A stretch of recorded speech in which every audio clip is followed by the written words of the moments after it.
Short, bald, and angry.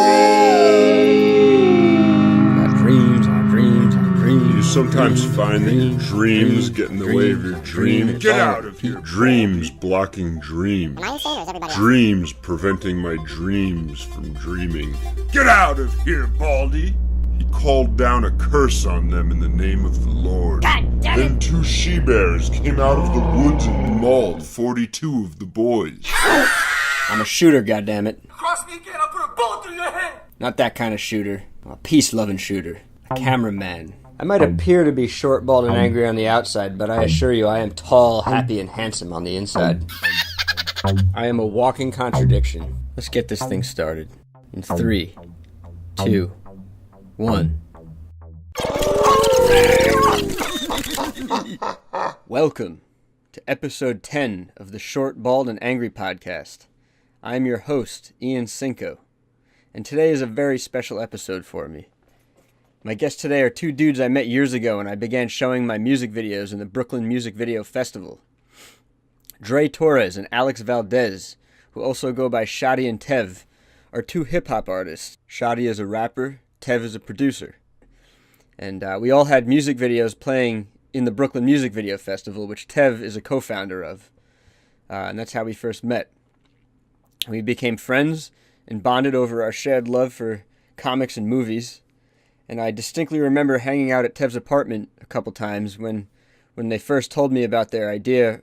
And that's when they first told me about their idea for a world where a murderous group of women are taking vengeance on the patriarchy. And they shared the screenplay with me because at the time they wanted to make it into a film. But then they moved to Miami and I didn't hear from them for a while. And the next thing I knew, they were announcing a comic version of the movie called POPOVA. You know, it's funny how life goes in cycles because at that same time, I was very much getting back into art myself. So, sure enough, they published their first issue of POPOVA, and soon after, I published my first volume of erotica. And Tev was visiting New York last year. I forget when, but we were hanging out, and I got him to sign my copy of POPOVA, issue 1, and I showed him my proof for erotica volume 1. And it was apparent to me that he was slightly confused by my emergence as a draftsman, as an illustrator or an artist or cartoonist. And while I'm not sure exactly what he thought, I could tell he wasn't aware that I could draw comics. I mentioned to him that I was making my own comic, or that I had been making my own comic, but I'm not sure what he took away from that. You know, and this is true of most people who know me. I think very few people know I have a deep love for comics, or that I used to draw them in high school. And I want to say for the record that while I make a wide variety of art in a wide variety of styles and mediums, my first true love has always been comics. And I forgot about them for years as I became obsessed with film and cinema and motion pictures. But I have returned to reading and collecting, and as soon as circumstances allow me to, I plan to draw my own comics that I have been writing for years now. But back to Shottie and Tev, they were getting ready to make issue 2 of POPOVA. And anyone familiar with the world of comics knows there's a thing called the variant cover. And the variant cover is exactly what it sounds like. There's the main cover, usually drawn by the same artist who draws the whole comic interior. And then there are variant covers, different covers, drawn by other artists. It's a good cross-promotional tool for the artists and the publishers and everybody involved. But sometimes there's only one variant cover. But often there are as many as like 5 or 6. And I believe the record for number of variant covers goes to The Amazing Spider-Man issue number 666 with a whopping 145 variant covers. And having worked in a comic shop as a kid, and just in general being a total comic shop rat, I'm amazed by that number. Like, how do you even display 145 variant covers for one issue? That's a crazy number. And the crazy thing about collectors, and I've been like this at times in my life, is that they have to have every variant cover. So I wonder how many collectors own every variant for Amazing Spider-Man number 666. But anyway, Shottie and Tev were finishing up issue 2 of POPOVA, and were looking for an artist to draw a variant cover. And they don't remember who suggested it, but someone asked them, "What about Ian? What about Cinco?" And they said it was like a light went off, and they were like, "Yeah, fuck yeah." So they asked me, and I said yes without hesitation. I remember I was slammed with work, but Shottie and Tev gave me enough heads up so that so that they could wait for me to finish it gradually while I was working other gigs.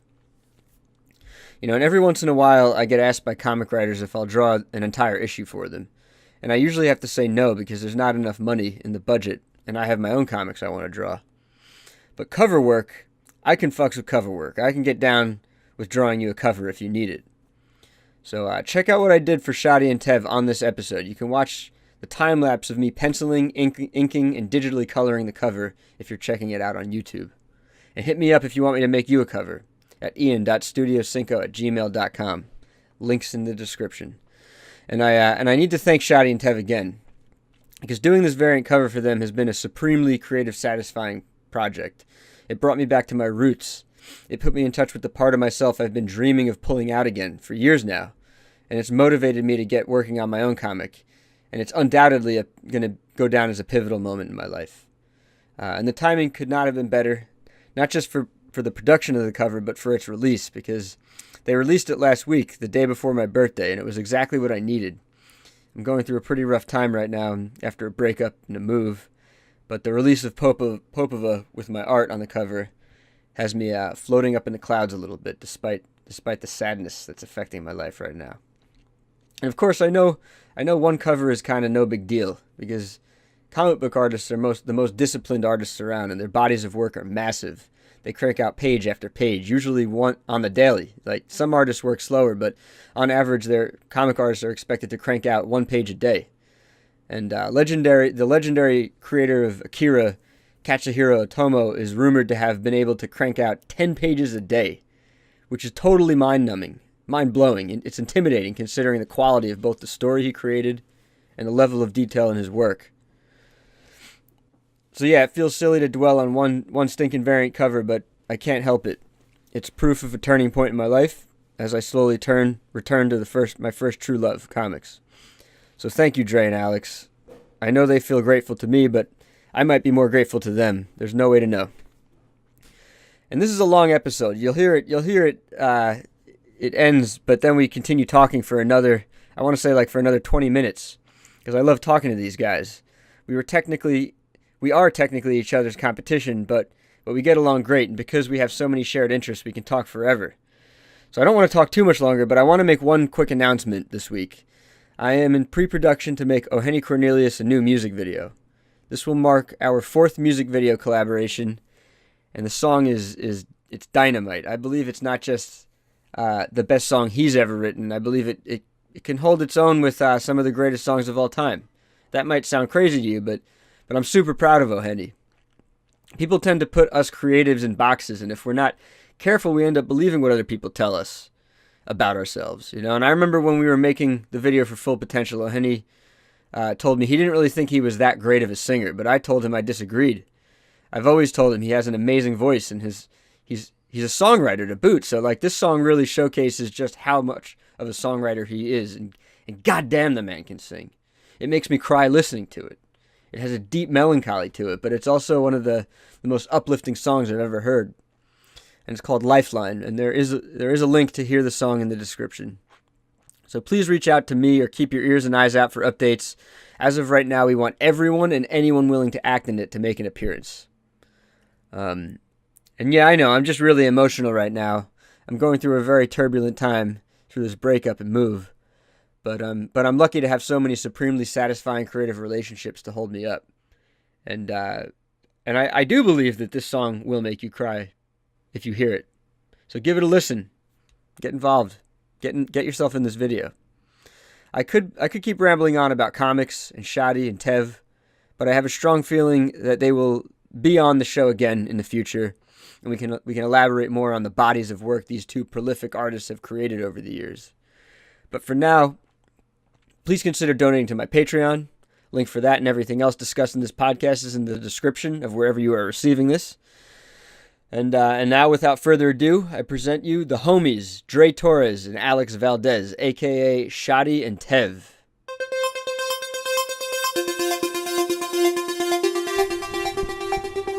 I got the fucking Ed Snowden Band-Aid on my laptop camera, so... Hello.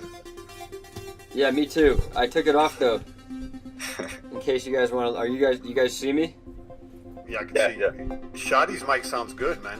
That little Does it? headset. Yeah, it sounds good. Bro, this is my Xbox fucking headset, dude. It sounds clean. Nice. Sounds excellent. Yeah. All right. My levels are good. Are you guys looking at me? Do you see me? I can see it. Yeah. So you two Plus see all the me, lights in the background. but you won't. This your show new place? yourselves, You already huh? moved? Yeah, this is my new spot. That's what's Very, up. very small. I'm still trying to cram in like 3 apartments into one little room right now. I feel It's you, bro. insane. But yeah, I don't know. Should I mention what happened to the last podcast? I'll take all the blame. We'll blame it on the dogs that were barking. Yeah, it's too bad. I feel like we had a lot of good stuff around. The puppies made some good puppy jokes, and now it'll be forced if we try to recreate it. But I don't think we should try to recreate anything. Let's just no, we got to go with it. I agree. Let's not fake it. Let's have maybe we'll have a new and a more interesting conversation now. Yeah, I think we will. But I do want to say, if the NSA is listening, like, please give us a copy of it. Like stop creeping.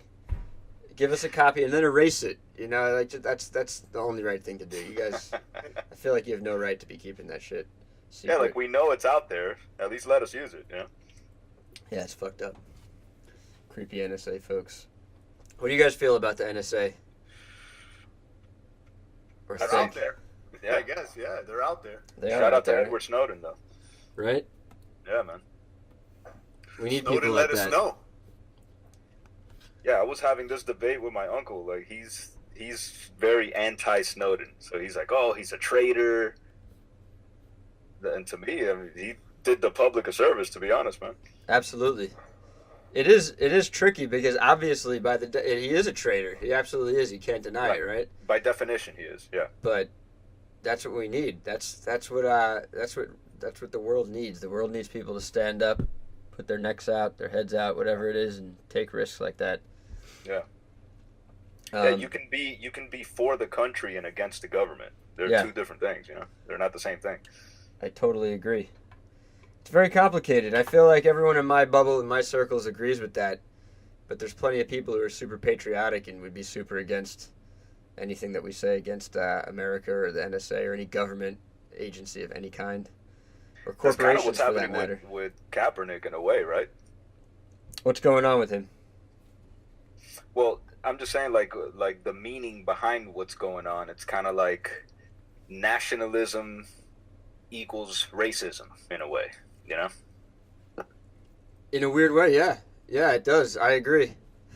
So, like, at what point did nationalism, like, American nationalism, at what point did that become racism, or was it always racism? I think that bullshit, it man. always That's- is. that I think bullshit. it always is Yeah. throughout history. Any kind of like, if you're full of pride around your own country, to the point where you're anti other countries, it's racist. Right.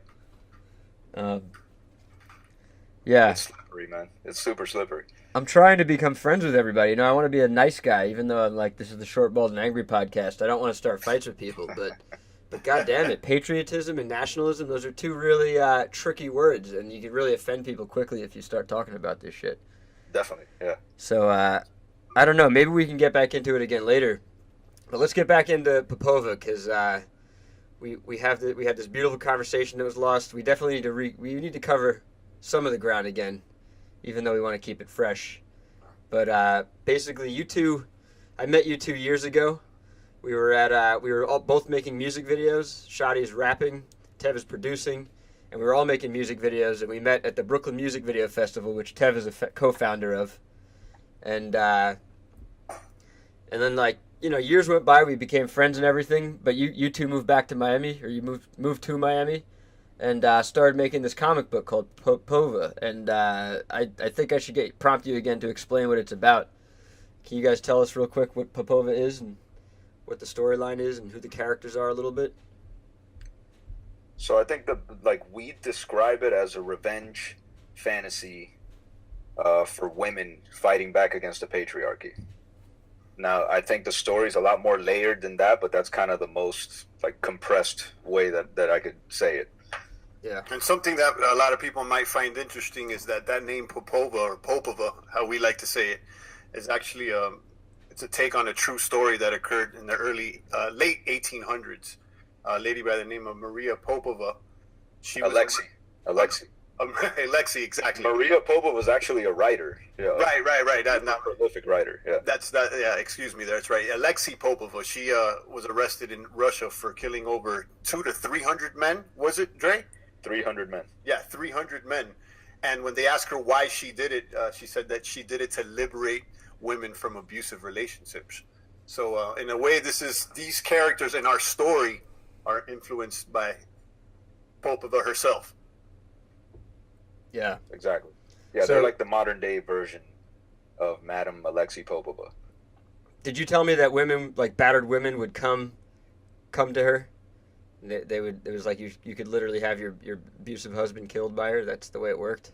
Yeah, well, like the legend says that she started obviously by killing her own abusive husband, and then she helped another woman kill her husband, and it just kind of grew from there. So it eventually grew into a disposal service where women would pay her a small fee, and she'd get rid of their husband. And it was usually with poison, although she employed other methods too. But like her preferred method was poison. I think it was strychnine, if I'm not Brutal. mistaken. What happens when you take strychnine? Do you know? I mean, you die. But like, you know what it like? What does it do? I It, think like it mimics the coagulate effect your of a blood? heart Or something? attack, or Okay. that's either that or cyanide. I think it's a very quick death too. It's Yeah. not. I think it's cyanide, right? Or was it strychnine that she No, was using? cyanide mimics Cyanide's like the an effect acid, of a heart right? attack, and it's virtually untraceable unless you test for it right away. I thought cyanide, like you would pop a cyanide capsule, like the Nazis would pop a cyanide capsule and it'd be foaming at the mouth. Maybe I have that wrong. I don't know. Yeah, I mean that's how the movies show it. I don't know if that's how it really Might not be how it happens, actually but happens, right? We would have to take a cyanide capsule and try it out. Yeah, I'll let you guys try it first. We'll find an abusive man. We'll find some abusive dude and we'll carry on the legacy. There you go. Yeah. So you two hired me to make a variant cover for issue number 2, and that's what's being played right now if you're watching this on YouTube. And yeah, I mean, so I had it wrong. I thought that you were hiring only female artists to make it. The first issue was drawn by female artists. You want to shout out the artists again for me? Yeah, shout out to Yasmin Liang. She's an artist out of Hong Kong, and she's worked on books for some big publishers. Like she's done the Star Trek comics and some other stuff. So shout out to her. She did a great job on number 1. And then issue number 2. We wanted to stick with a female artist to begin with. Yeah. It's kind of our intent because, as we spoke before, we started, testing out some other artists. Actually, we started with a male artist, and the art that we received was a little bit over-sexualized, and that's when we kind of started considering saying maybe we should stick with females instead. They could probably do a better representation as to what we want the story to be. Yeah, and like over-sexualized, it's not even that sexualized is a bad thing, but it was over-sexualized to the point of exploitation. You know what I mean?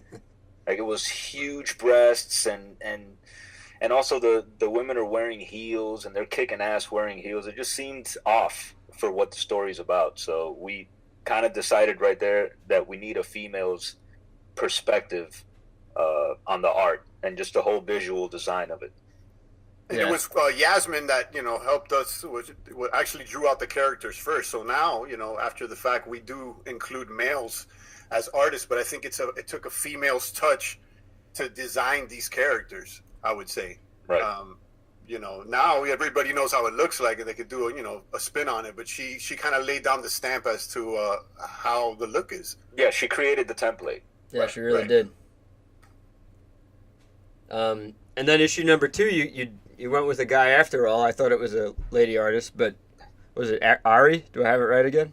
Yeah, Ari Ciarazad. And he's like a really, really dope artist. If you, I wish I could remember his website, but I'll send it to you later. Maybe we could put the link somewhere. But, Definitely, link in the this description. dude is really, really talented, man.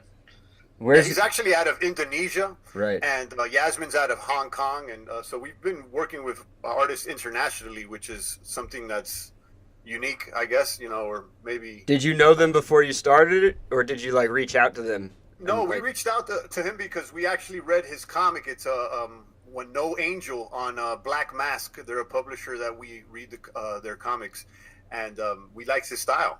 So it's actually something that Dre suggested, actually. Nice. Yeah, it was a little bit of a shot in the dark too. It was like we're going through a stack of comics, like trying to figure out what we were going to do for issue 2 as far as an artist goes, and it just came up on that one and said, "Look, like this guy's art really goes with kind of what we had in mind for POPOVA." So we hit him up, and he was receptive to the idea. He liked the idea, and I mean, I was super happy with what he did, man. Yeah, and I know I mentioned it to you already, but we ended up going with a variant cover where a character named Panda is climbing up a fire escape. And it's essentially taken from one of Ari's stills, which, I definitely want to compliment him on conveying sort of like the sun bouncing off of a window all in black and white. It's kind of he's got some nice tricks in addition to his draftsman skills. Yeah, I think the shadows that he placed in the book throughout the book are a lot more prominent than issue 1, and personally I think it's a little bit more reflective of where the thing's going.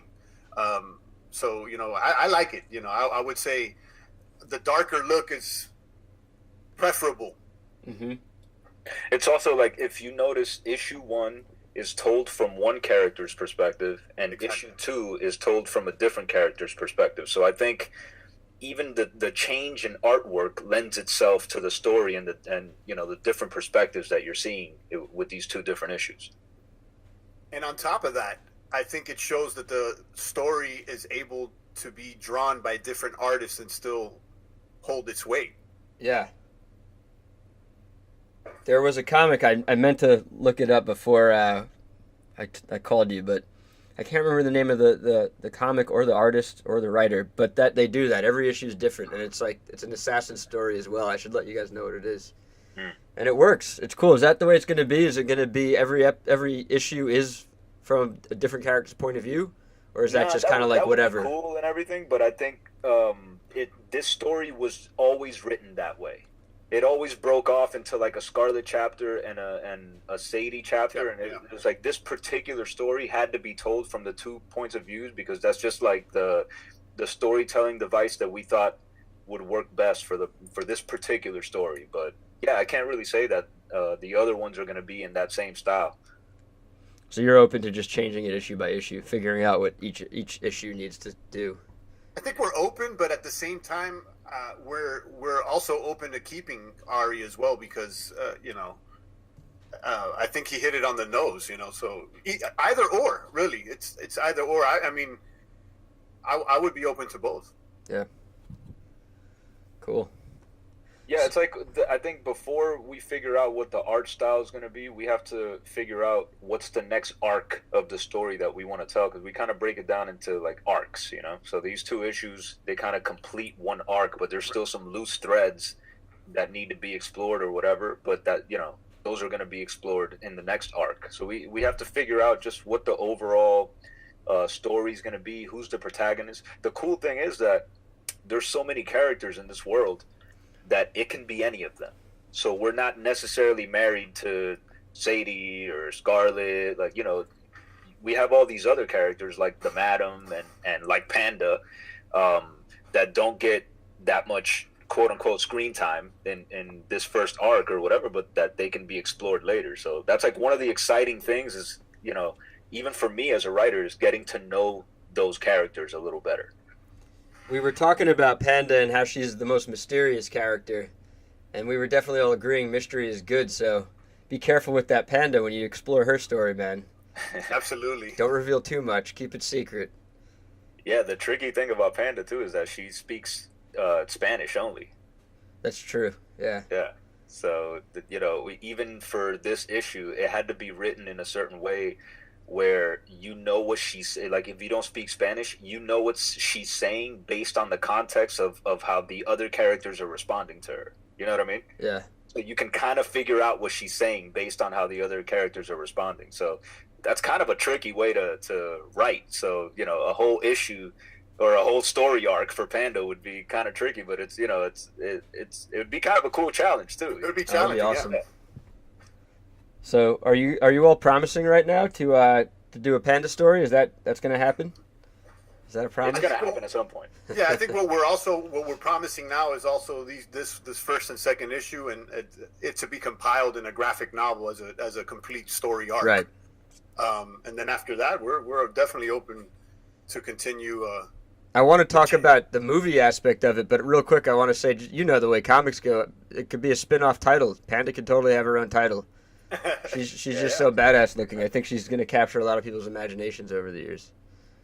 Yeah, we can even do a title based on Donovan too, on like the male character too. Like that would be an interesting perspective too. Like let's see the male perspective in this whole scenario. And I'm glad you actually said that point, because me personally, I'm left wanting to know more about Donovan. I think he represents.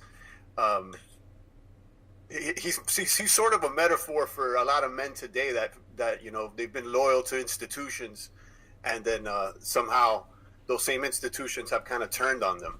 So I would like to know more about Donovan. I think he's definitely a character a lot of men out there could relate to. Donovan is Scarlett's boyfriend? No, Donovan's the cop. Okay. Yeah.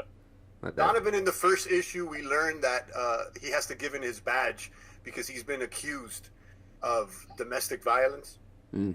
And we learned through the story that he says that that's BS. So you got to tune in and figure out whether you believe him or not. Right. Yeah, and not to like harp on this on like negative, because that's not what I'm taking out of this at all. But there was actually an artist or an article that reviewed the book that kind of gave us a little bit of shit for assuming, for presenting Donovan as a character that's guilty or that's innocent, when actually we never make a judgment on Donovan. We're kind of just presenting it as we see it, and you don't know if he did it or not. He says he didn't do it, but that doesn't necessarily mean that we think he didn't do it. You know what I mean? So the story's yet to be told. Yeah. So two issues out, we actually have no idea.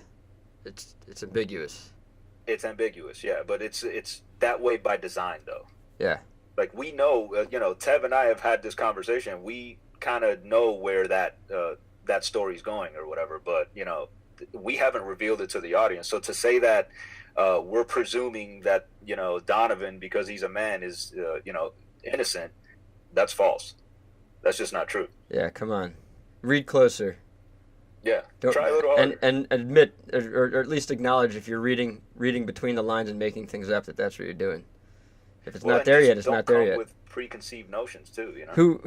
So you've been getting some write-ups and stuff. I know you said there was another negative criticism. Have there been any positive criticisms? Any criticism that you're like, yeah, fuck yeah. Thank you for saying that. Yeah, we definitely got a real positive write-up in the Miami New Times, which is one of the larger publications that covered us. Nice. And what was it? The other one, Comic Geek, or what was the name, Dre? Yeah, Outright Geekery did a great article on us. We've gotten actually a few very, very, very positive articles. I would say that they've been like 90%, with the exception of like one or two that were honestly kind of hating, But I've been happy with the reviews. A lot of reviews have pointed things out that we didn't even realize about the comic or about what it's saying and stuff like that. So that's always cool, man. Nice. So you did originally start this as a movie, or at least I know you want to make it into a movie, and you already shot a little short. But the goal now is to collect it into a trade paperback and figure out how to make a film. Do I have that right? Yeah, that's ultimately the goal. We want to see this motion picture. And originally we wrote this as a screenplay early. It was over like a few years ago, back when we had a studio in Brooklyn. I think when I was first hanging out with you in your studio or your apartment, I don't know if it was written yet, but I know you were telling me about it, and it was definitely a screenplay. We were talking about a movie. We were at Brooklyn Fireproof back when we had already written it. Was there, yeah. Yeah, so then it was written already. We wrote it in January of 2013. Nice. Yeah, so it's something that we intended to shoot black and white on our own, very indie, with DSLRs, and we quickly learned that our idea was way over the top. It far exceeded our budget. Yeah, it far exceeded the budget. So we decided to continue to write for the story, not for us to shoot it. We stuck to the story, not to make something convenient to make it shootable. So here we are. I think we found the route to by the route of using the comic book better than shooting a film, right? I mean, I think it better represents. I don't know if it's better or not, but it was just more feasible for us, and it's a way to get the story out there. Because I mean, let's face it, who wants to read a 120-page script? I mean, you'll get a few people here and there, but filmmakers. A comic book is just a lot more attractive. So it's a way to get the story out as a product, not just a fucking PDF file on your laptop. So it was like the most feasible way to do it. You hit it there on the head as a product too, because that's something as independent publishers and independent media men, I think that we stay on top of. Bringing the music kind of savvy into it, and at least being able to recoup something to keep the idea flowing. Yeah, it's something that I'm glad that we did. Do you guys, when you were thinking about doing the comic, do you and to this day, do you think of it as very different than the movie?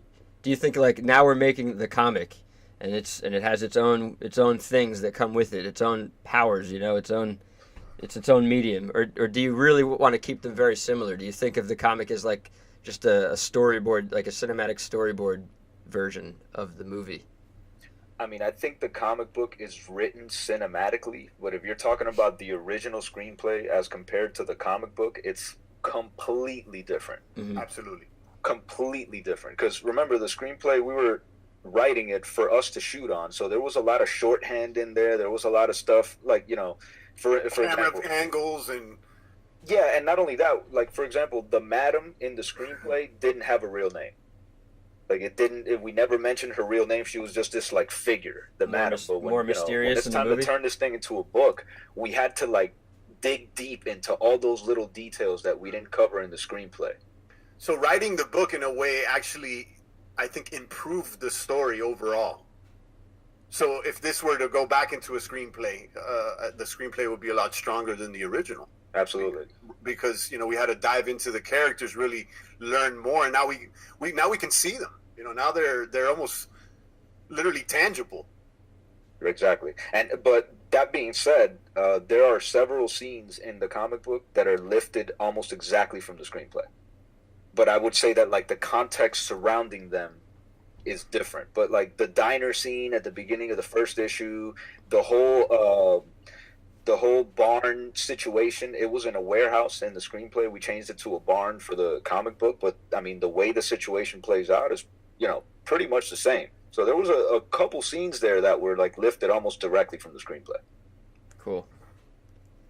I think when we handled this brand and this whole story, the comics and maybe hopefully the motion picture, it's more about the story rather than if it's in a comic book form or a motion picture form or a video game or a cartoon. Game. Right, exactly. Yeah. I think we're thinking more along the lines of what this story is, and this story it definitely includes a lot of elements of the culture war that is occurring now in the whole world, I would say, not just in our country.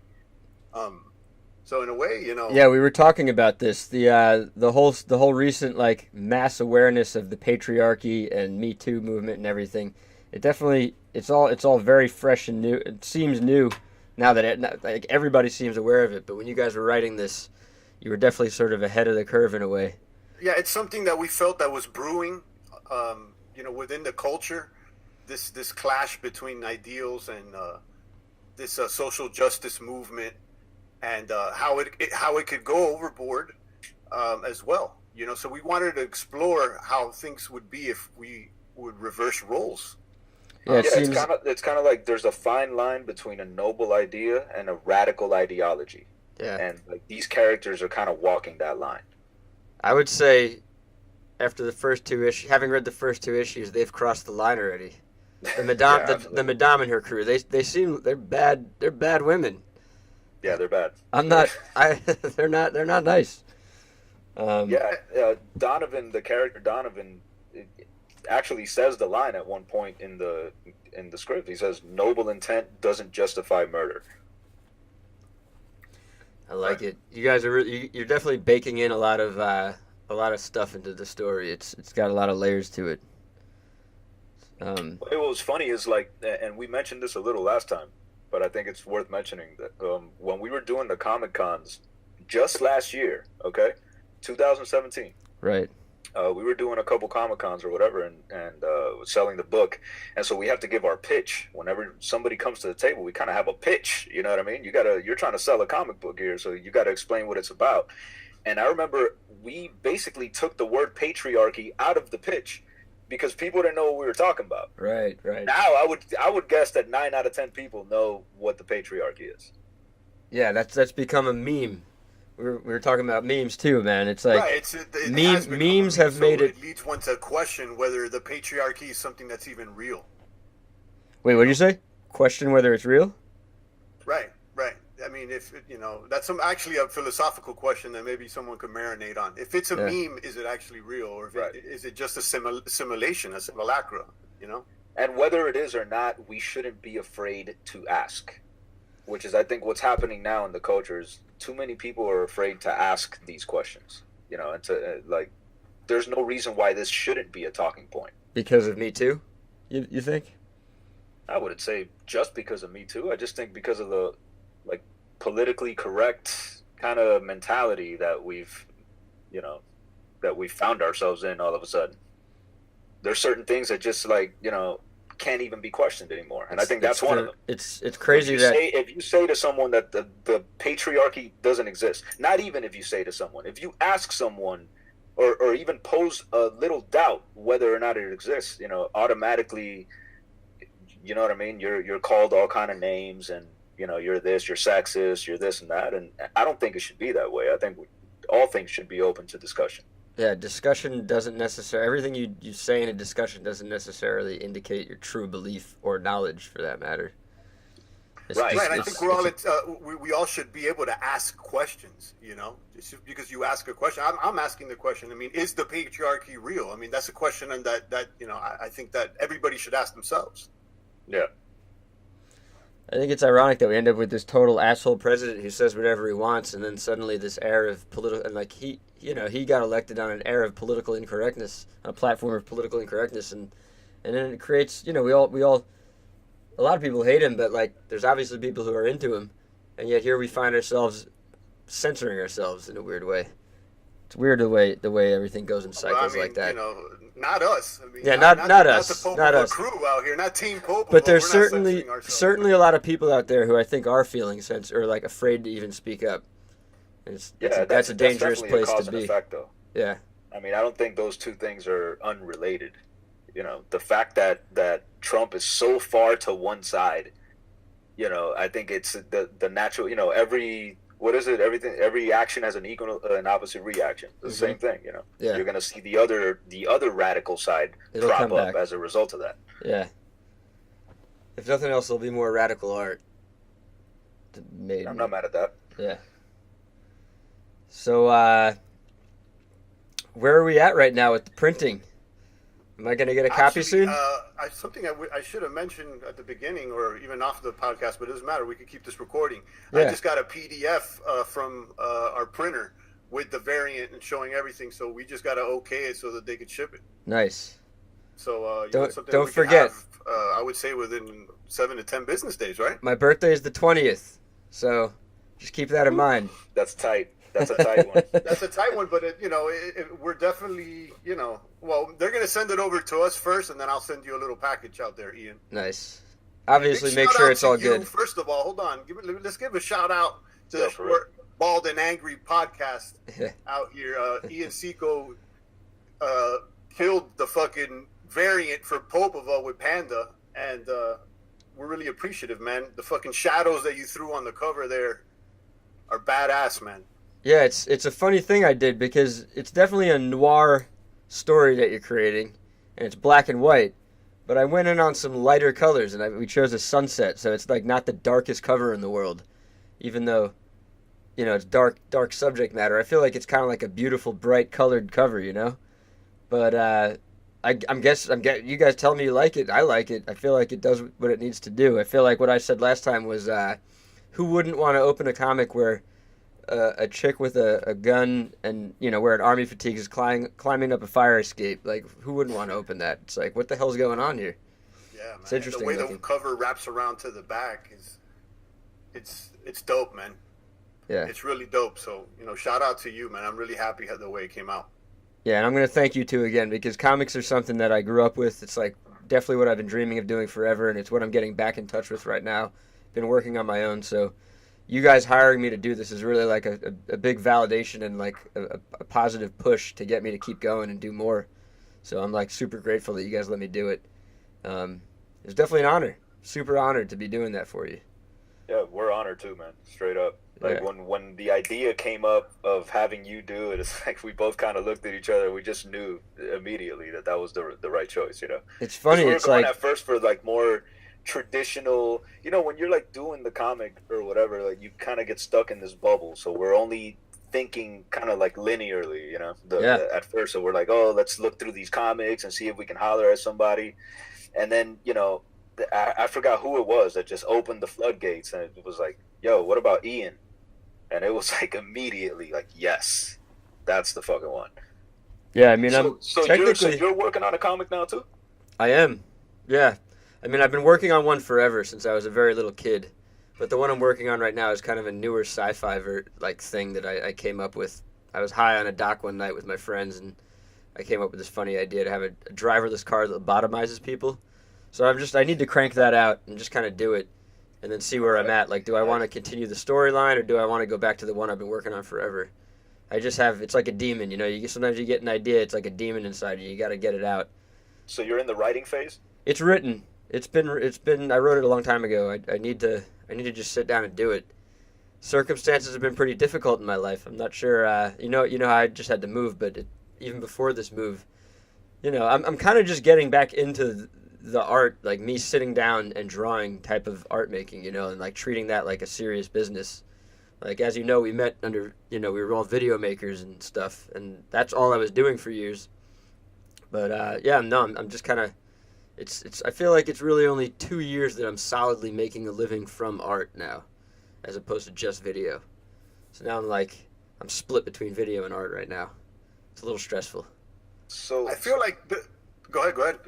No. Well, I actually wanted to ask you a question. Like, being a writer and an artist, when you're in the writing process, do you write panel by panel, or do you just kind of write the story, and then since you're the artist, you're going to eventually figure out how to lay it out?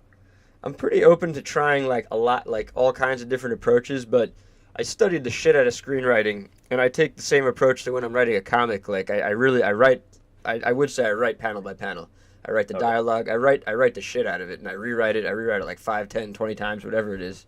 Yeah. Show it to people. That's something we had to adapt to also, being that we started with a screenplay and then we had to write the comic. We had to go panel by panel. You literally had to readapt it for a comic. It's wild the way everything is. Every medium has its differences. Storytelling unites it's like a thing that unites it all, but they're all totally different mediums and have to be approached differently. Yeah, you would think that comics and film would be more similar, and they are very similar, but the writing process is different, I would say, for both.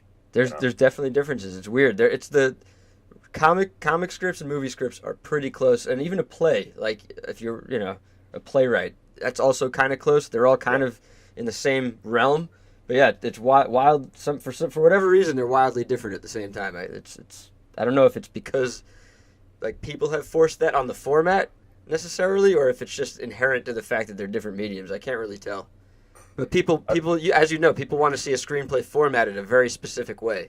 Comics are a little more open because Marvel has its way, DC has its way, and now there's like Image and like lots of independent stuff. And I feel like comic artists, you could be just one person, and then it doesn't matter. You can do it any way you want. Yeah. Whereas the screenplay is very strict. It has to be that format, And but, I think it's all about how people consume all those different formats too, Yeah. I think the way it's written kind of is tailored to how people consume it. Like a play, is going to be mostly dialogue. Yeah. Because people are sitting there. It's a live show. You want to give the actors something to do. There's not really a cinematography, and there's very little special effects and stuff like that. So you're going to get a script that's mostly dialogue. Whereas comics. Have you seen The Lion King though? What's that? Have you seen The Lion King though on Broadway? No, I have not. Yeah, that doesn't count. That's obviously we're not talking about that type of play. But like a comic is the other. Shout out to Simba. Yeah. Julie Taymor and Simba and all the crew. Word. Sorry, man. What were you saying? What was I saying? Oh, I'm saying like a comic is the opposite end of that. It's like very minimal dialogue as compared to a play. You know right. what I'm saying? So a screenplay is probably somewhere in the middle of the two. Yeah, I feel like movies. I mean, the truth is there's all kinds of styles and approaches, and sometimes people put too much dialogue or too many, But generally, when you're learning filmmaking, the trick is like you're supposed to tell the story visually. Right. And I think comics are super similar. It's like some of my favorite comics have like these like 5 pages where there's no words at all. I love that shit. I feel like it's really annoying to have to read a Marvel comic. I can't read Marvel comics. Even I hate to say it, even some of the good ones. Like I go back and reread them, and I'm like, it's actually kind of really annoying because you have to. There's like long blocks of expositional stuff, just explaining stuff, and it's like, why don't you just let the pictures tell the story? It's kind of annoying, Yeah. And when you're watching a movie, if that happens, it sticks out like a sore thumb and it doesn't work. But for whatever reason, to this day in comics, it's like these long expositional chunks remain a thing, especially with Marvel. But that's why voiceover a lot of times doesn't work in movies, right? Right, you're supposed to not do it. Obviously, there's like we all love Goodfellas, and like there's plenty of examples where voiceover kills where it, it works, where it's awesome. But yeah, it's like, especially when you're an amateur or like just getting started, it's like it's usually a crutch because you're instead of like figuring out how to tell the story with the pictures, you're explaining things, and that's boring. Nobody wants that, Well, that's something Slim Floyd, our letterer, had to do. Remove some of the lettering that we had to let the panels. You did. You found. Like, you found yourself with too much. We had more sound effects or whatnot, and they were removed for that very same reason, just to let the panels speak for themselves. Slim Floyd is who? Your letterer? Yeah, that's the homie. Nice. The homie Slim. So you found yourself in a position where it was done, but then you decided to take out some dialogue or exposition. Yeah, dialogue and sound effects and Nice. just certain things that weren't needed. Because it's like different when it's a script on a page, and then when you're actually seeing the art, you get a better sense of what works and what doesn't, and what things are conveyed without words. Like once you see the art, it kind of changes everything. So there is some additions and subtractions to the writing that are done post the art, I would say. Yeah. Right. Not a substantial amount, but there is an amount that is done. I consider that like a whole new draft. Once we get the images in, and that to me that's a whole new draft, because now you're looking at characters' facial expressions, and the art itself might give you some, it might inspire some ideas for different dialogue. You and may stuff like that. even move a piece of dialogue to another panel because it may look better, or whatnot, Or work better. Yeah. So I consider that like almost like the last draft, Yeah. It's tricky because I feel like the name of the game for me is like I don't ever want to appeal to the lowest common denominator. I want to assume I'm going to have sophisticated viewers or readers or audience, whatever. But at the same time, we do have to put like crazy work in and revisions and just like figure out like literally toss it, like work hard on it, crystallize it, and maybe consider tossing it up again and like messing it all up a little bit to figure out how it could all fall better, Yeah, you have to be able to kill your babies. It's a tireless process. It's endless. Yeah. We know the kids, man. No killing babies over here, bro. But it's true though. You got to be willing to kill your babies, man. You're making art. Indeed. Yeah, they're gonna hear this someday, and they're gonna be like, "I knew you wanted to kill me the whole time." So what do we got? Dre, you got a puppy. Tev, you got a son. Yeah, I got a son. And Shout out to Charlie. Tev Jr. and Charlie the puppy. Yes, sir. Do they know each other? Baby T. Do they get along? Charlie and Tev Jr. No, they haven't met. No, they haven't met yet? Damn. No. Usually kids are not good with dogs. It's like, and then everybody looks at the dog and it's like, oh, the dog isn't good with the kid. But the dog is a dog.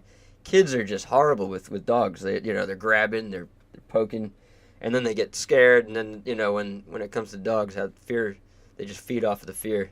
And it gets extra weird. But I find that with my puppy, it's dogs like... act like kids, too. Yeah. Right. Well, right. Dogs are always kids. They'll be kids forever.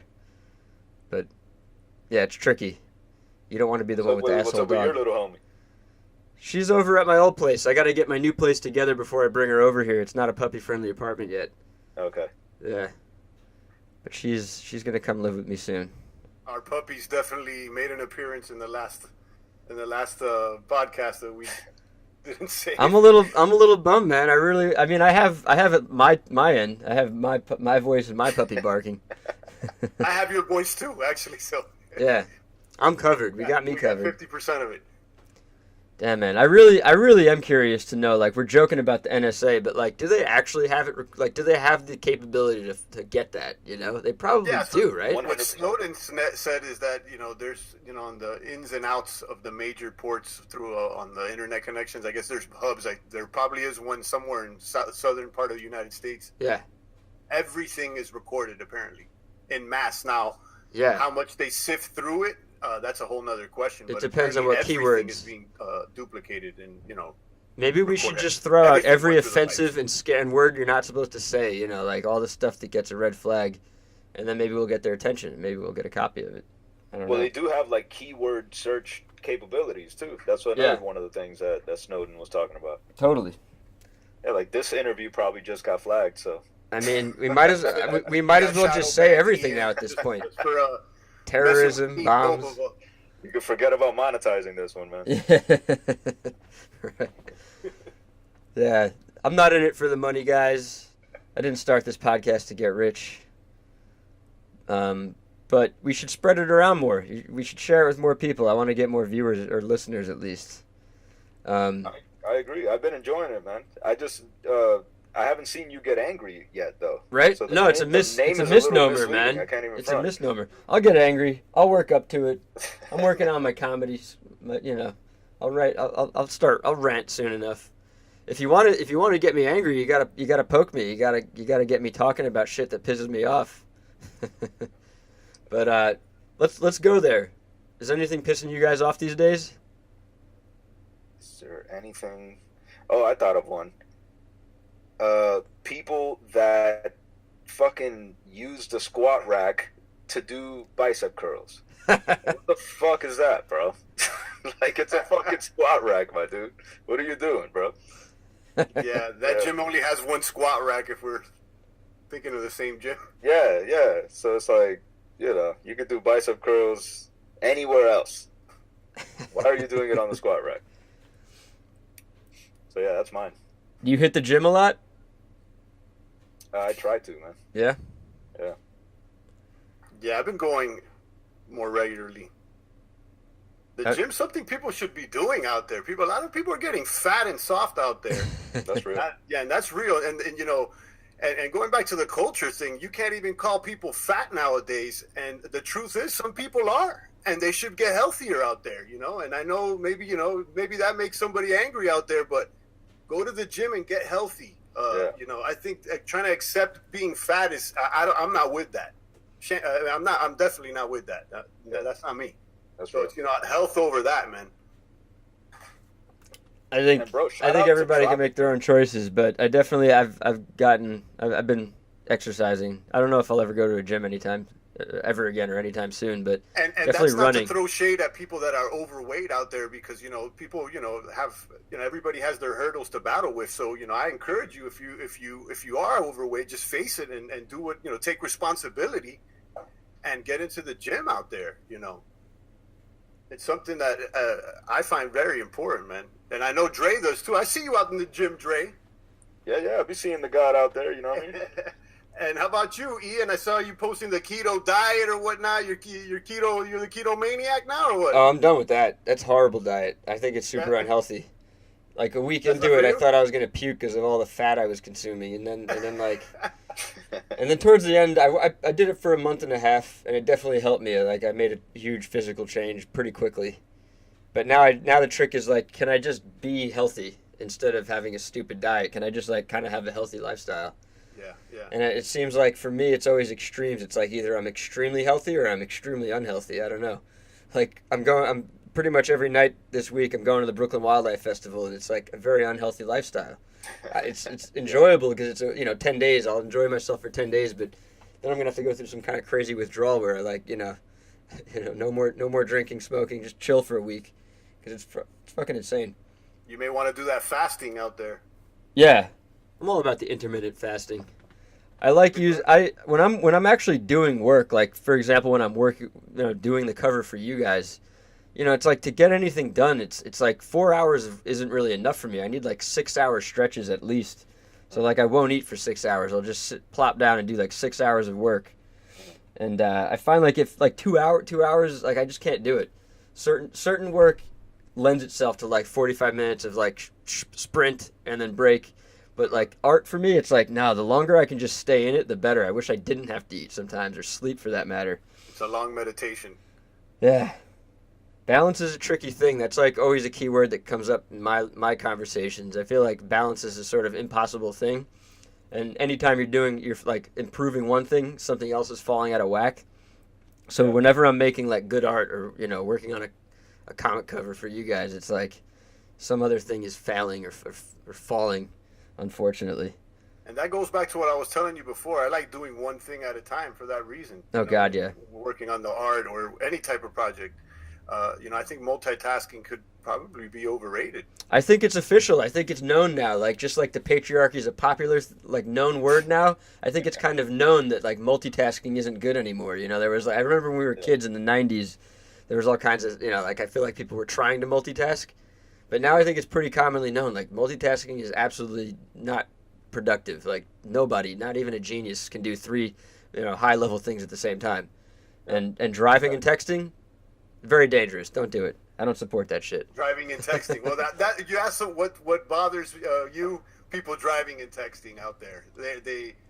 They're at the stop sign and they got like two cars in front of them of empty space. Oh, God. They're on their phone texting. The light turns green and it takes them about 10 seconds to start rolling. I gotta admit, I'm guilty of all that. Everything you just described. You're that guy? I've done it. I'm not so bad. I don't do it very often, but it's happened, Well, like Miami's the capital of driving and texting. I will put Miami up against any city in the United States. As a matter of fact, we got the worst drivers in the United States. Is that true? Yeah, that's real. That's real. Yeah. I will put it up against, that's a known thing? People know that? That's like a stat that's out there? We're talking fact right now? I take Miami and the Pepsi Challenge over those two any day, bro. Yeah, people. This is a whole new world. What are you guys? Aladdin. What are you guys driving out there? What kind of cars do you guys drive? What's up? You guys both have your own cars? Yeah. Yeah, we're out here driving. You got to drive. This is a driving city like LA, I would say. I need a car. I need a car in my life. No good out here. You're never gonna get anywhere out here with public transportation. My new setup is a bike rack. Out about living in New York is meeting people who were like 25, 26 and didn't know how to drive like that. Growing up in Miami, that's an East Coast thing. I'm 25 and I don't have my driver's license type thing. Like that, you're from the East Coast. Like I had my shit when I was 15, bro.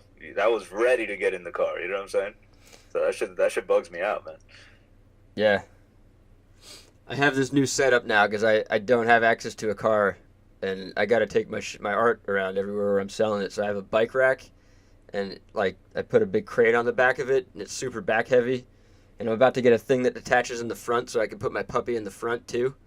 And I'm just like, what else can I stack on? I'm definitely going to do a photo shoot where I'm like, literally I have as much as I can, like the biggest, like several backpacks, a tripod. Like I just need to do that. Like have a sort of goofy promotional image of myself with like everything I could possibly carry on my bike. But it's scary. Like even last night I'm riding home. And it's just like, I'll admit it's a little dangerous. My mom is going to listen to this and she'd be like, damn it, don't do that. But I got to do it right now. But that was one of my favorite things about being in New York was riding bike everywhere, man. Yeah, I love it, man. If I can get out just for a bike ride for fun, I always forget to do it. But just biking for no reason, it's great. It's the best way to. It's like taking a shower or even driving a car. You get like your mind kind of clears, and I feel like ideas start popping up out of nowhere. I agree. I love it. I rode a lot of the blackest roads riding my bike, dude, to and from the studio. No shit. That's beautiful, man. Yeah, man. Let's hop over to that. Let's go back in time to you two, your music careers. Life's nothing but black roses, bro. That's some real shit, man. Yes, sir. You two were telling me your history and how you met and everything. Can you guys sort of take turns talking about how you got into music and what you have done? Maybe start off with the music projects you already have done. Like you got the Blackest Rose. Yeah, together we've done. We started with a project called the Rolling Stone Project. I mean, Tev and I had been doing our thing, separately, independently in Miami, in the little local Miami hip hop scene for a while. Like Tev had produced for Trick Daddy, right? Pitbull, like a couple of like the big hitters over here in Miami. No shit. And I had a group called ID4, and there was a time like around 2003, 2004, 2005 that we had a little bit of a buzz here in Miami. So like we caught wind of each other, and then we started working in the same studio. Shout out to Salazar. He was kind of the one that introduced us, the homie Salazar. And yeah, eventually we just figured out that like our sounds kind of matched together, and we started working, dude. How did we collectively have a few projects out on 9-5 independently.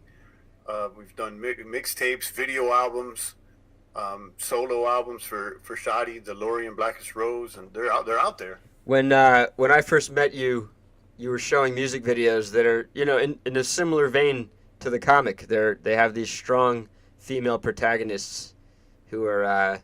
Whether they're good or bad, that sometimes it's up to the viewer to decide, or maybe they're just bad. I don't know, but that's your thing. You guys like strong female protagonists, right? I mean, I think that's part of it. But if you really dig deeper behind that, I think it was subconsciously or maybe even consciously sometimes of us knowing what was brewing behind the scenes as far as the culture war that we're seeing right now. It's something that we were talking about philosophically a lot. We had a lot of discussions between me and Shottie and other people around us, but I think that's why we brought those elements in of the reversing the sex roles.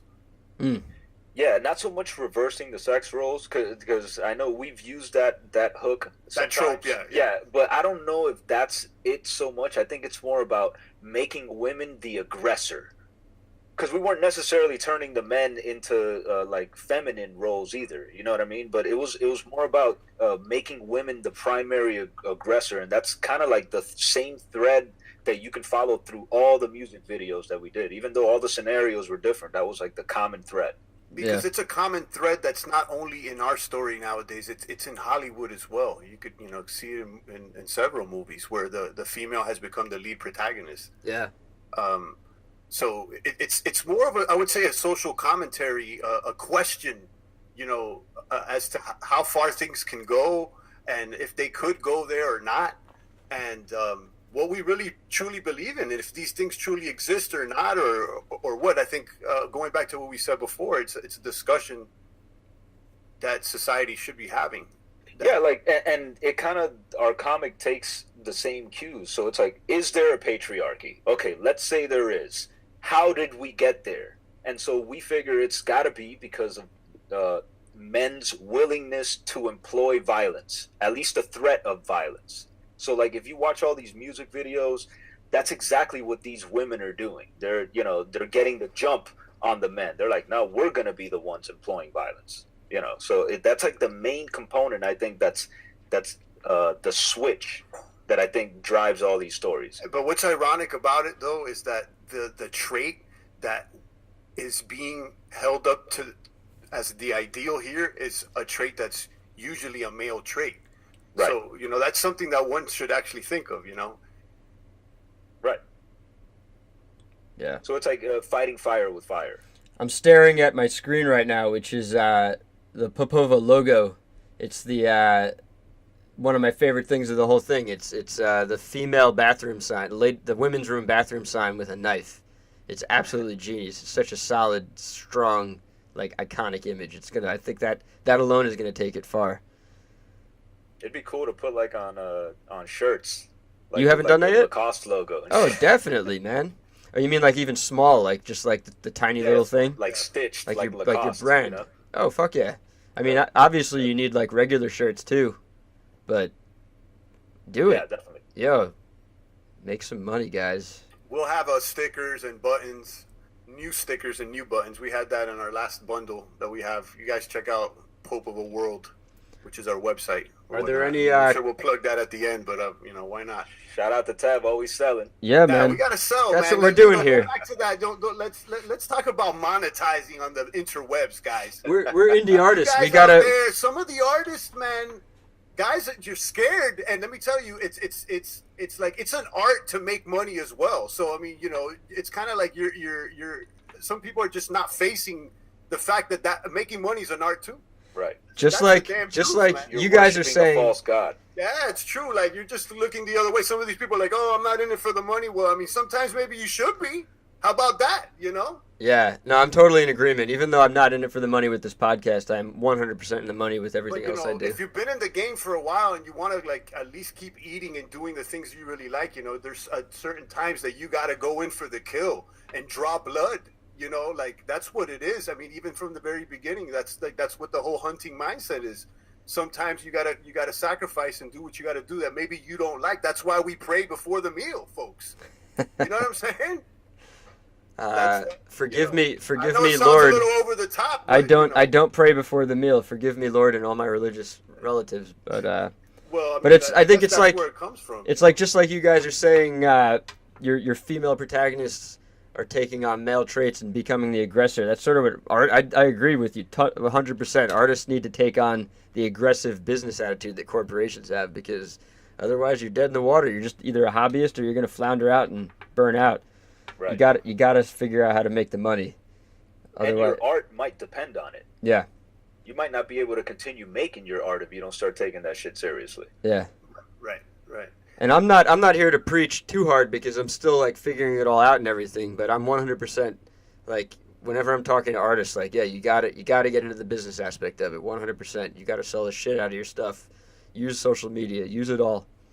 It's in a certain way, I think, like, so when artists like say, "Oh, I'm totally not in it for the money," and they try to act purist, it's a virtue signaling to a certain extent.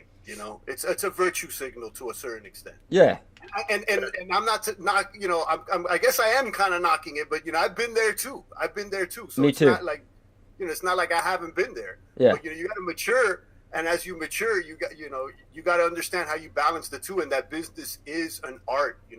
Entrepreneurship is an art. Yeah. Hunting is an art. God. It's also a big difference between what people say and what they're actually doing, like their actions. They might be telling you that they're in it for the art, and they're really trying to monetize it just like everybody else. So it makes it even more of a virtue signal. It's also They're telling you they're in it for the art, and they're trying to use you for some political agenda too. We see that, we see that heavy. A lot of artists have been used out there too. That they're being used for a political agenda as well. Oh yeah. So yeah, look at people's actions, and I think that'll tell you the truth. Yeah. That's absolutely true. That's the key to good storytelling. I think you got characters saying things, but the words are actually meaningless compared to what's actually going on, the stuff that's not being said. Yeah, I think some of the most powerful scenes, it's that exact dynamic right there. Totally. If you look at any award-winning, Academy Award-winning, or any like great scene from any movie, that's exactly what's going on. There's like this deep subtext, and everything that's happening is totally below the surface. So you gotta like really pay attention, Right. And the characters aren't narrating what's happening. Yeah. There's a surface conversation, and then there's what's actually happening. Yeah, that's the thing that makes plays and movies and everything we love, like the most powerful ones, so good. It's hard to grasp. It's definitely hard to like do and understand. I think it's one of the trickiest parts of the whole thing. It's almost like you literally, and I've done this, you literally have to write two separate screenplays. There's like the one that it doesn't make it into the final screenplay because it's all the subtext. And then in the end, you are only describing what you hear and see, so that it is all the surface level stuff. That's what a screenplay is. But it's like all that stuff is there. It's below the surface. It's the trickiest part of the whole thing. And that's why doing multiple drafts is so important too, because your first draft is always going to be, you're going to be explaining everything in that first draft, and then you just keep cutting the fat. But the first draft is always the most expository, Yeah. You rarely add exposition in the second draft. You're always taking away exposition, I'm always surprised too, like how expositional I am. Someone who like really takes to heart the whole visual aspect of storytelling. I'm like, it's just so it's natural. It's harder to do things visually and like show it through images than it is to just explain it. Do you guys? How much of that do you think is also like trusting the audience? I think there's a huge element of trusting the audience. Yeah, it's like I mentioned. I don't want to appeal to the lowest common denominator. I want to trust that even if you think there's like an unsophisticated viewer or reader, I feel like that's just like some horrible bullshit. Like they probably are sophisticated, and you should trust them. I think it's up to us though at the same time to work our asses off to figure out to make sure that it does read. Because it's like. It could go both ways. It could be like maybe you nailed it and they're just not paying close enough attention, or maybe you didn't nail it. Maybe you need to work harder and revise that shit. It's kind of hard. Yeah, it's tough because like you live in that world while you're writing it, right? So you know the story. Yeah. So it's hard to decide how much do you really need to say in order for someone else to get the story. I think in a weird way, the art that we're dealing with is like the ability to. Yeah, we're making it. We have to always be making it for ourselves. It has to speak to us. It has to be what we want it to be. But I do think like when I'm making the stuff, I'm putting myself in the shoes of somebody who I don't know, and like imagining myself as a viewer. Yeah. So I'm not always in love with the over romanticizing the I'm an artist and I'm doing it for me and this is it's coming out of my soul and my heart and everything. Like okay, there is that, but I think 90% of the work. When you're actually writing and making the thing is like pretend you're outside of it, and like just try to get that outside perspective because being stuck inside of it for too long is very detrimental to the process. Yeah. Or you could approach it at, maybe the audience perhaps doesn't know anything and you could try to reveal as much as little. Totally. As how am I going to put it? Try to reveal as much as possible with as little words. Well, I think another key to storytelling is revealing things in little segments. So it's like that's part of the work, and that's part of imagining yourself in the reader's or the viewer's shoes. Is like you're giving them crumbs. So you know that like at the end of Act 3 or at the end of Act 2 or whatever that they should only know A and C. And you're leaving B till the end. Or something like that. But there's a caveat to that, and that's the audience has to know that they're in good hands, though. Right. There's they can be good confused or they can be bad confused, and there's got to be a payoff for them. There's got to be a payoff for them. Yeah. They have to believe that there's a payoff coming. That's whether or not there's a payoff. They have to believe that there's a payoff coming. They have to know that they're in the hands of a competent artist. That's going to take them there. Yeah. But I think as an artist, you do got to consider the audience if you really want to get a reaction for them. Totally. Like you got to consider how they're going to react when you hit a certain beat. Yeah. Yeah. Mm-hmm. So I don't think that means that you're playing to the audience, but it's part of the craft. It's just like a comedian. He's going to throw the jokes out that make people laugh. Right. Yeah. Well, I believe that you're playing to the audience whether you know it or not. I believe that unconsciously, as soon as you have an audience, it's going to change your approach, whether you believe, whether you think so or not. That's that quantum shit right there. That's quantum shit. Right well, you got the observer. Your reality changes. Now I'm a guy that has people who read my stuff or whatever. You're being observed. The atom's being observed right now. Exactly. Your reality changes. So whether you admit or not, I don't write for my audience. Again, it goes back to like what you're saying. You may think that that's true, but that's not actually the case. I think the distinction that needs to be made is you like we're assuming everybody gets what we just said. You are writing for your audience, goddamn it, 100%, and you're trying to imagine yourself as your audience watching your own shit. But the distinction that needs to be made is you're not you're not necessarily writing to cater to what they want, which is like that's a dangerous slope to go down. Yeah, you're like, not pandering to Right. the audience. just like if you had a producer who was funding your project, you probably shouldn't be listening to them, even though they have the money. Like, you should figure out a way to win the power dynamic to keep them out in a way. Yeah, That sounds horrible, but unless like I feel like that's a key to us succeeding, is like figure out how to keep like the creative circle very tight. And like, you guys have a beautiful relationship where it's like just the two of you, I imagine, writing, and then you take it out of the world when it's ready. But a lot of people out here, like, me, we're solo, and we get in these weird power dynamics with people who shouldn't be having their hand in the pot, or should not be influencing the story or the outcome of anything, Right. And it's so tricky, man. It's like I'm always looking for a partner who can help me fight this battle, because everybody, whether they know it or not, they want to be in control of shit, and everybody's like, you're the director, it's your vision. But then like 2 seconds later, they're kind of like doing shit behind your back. And that's just the way it goes. Yeah. And, Yeah, that's a shitty situation to be in too, man. Yeah. To have one of your creations and someone else now feels that they're entitled to start making decisions on it. It hurts. I've had it happen.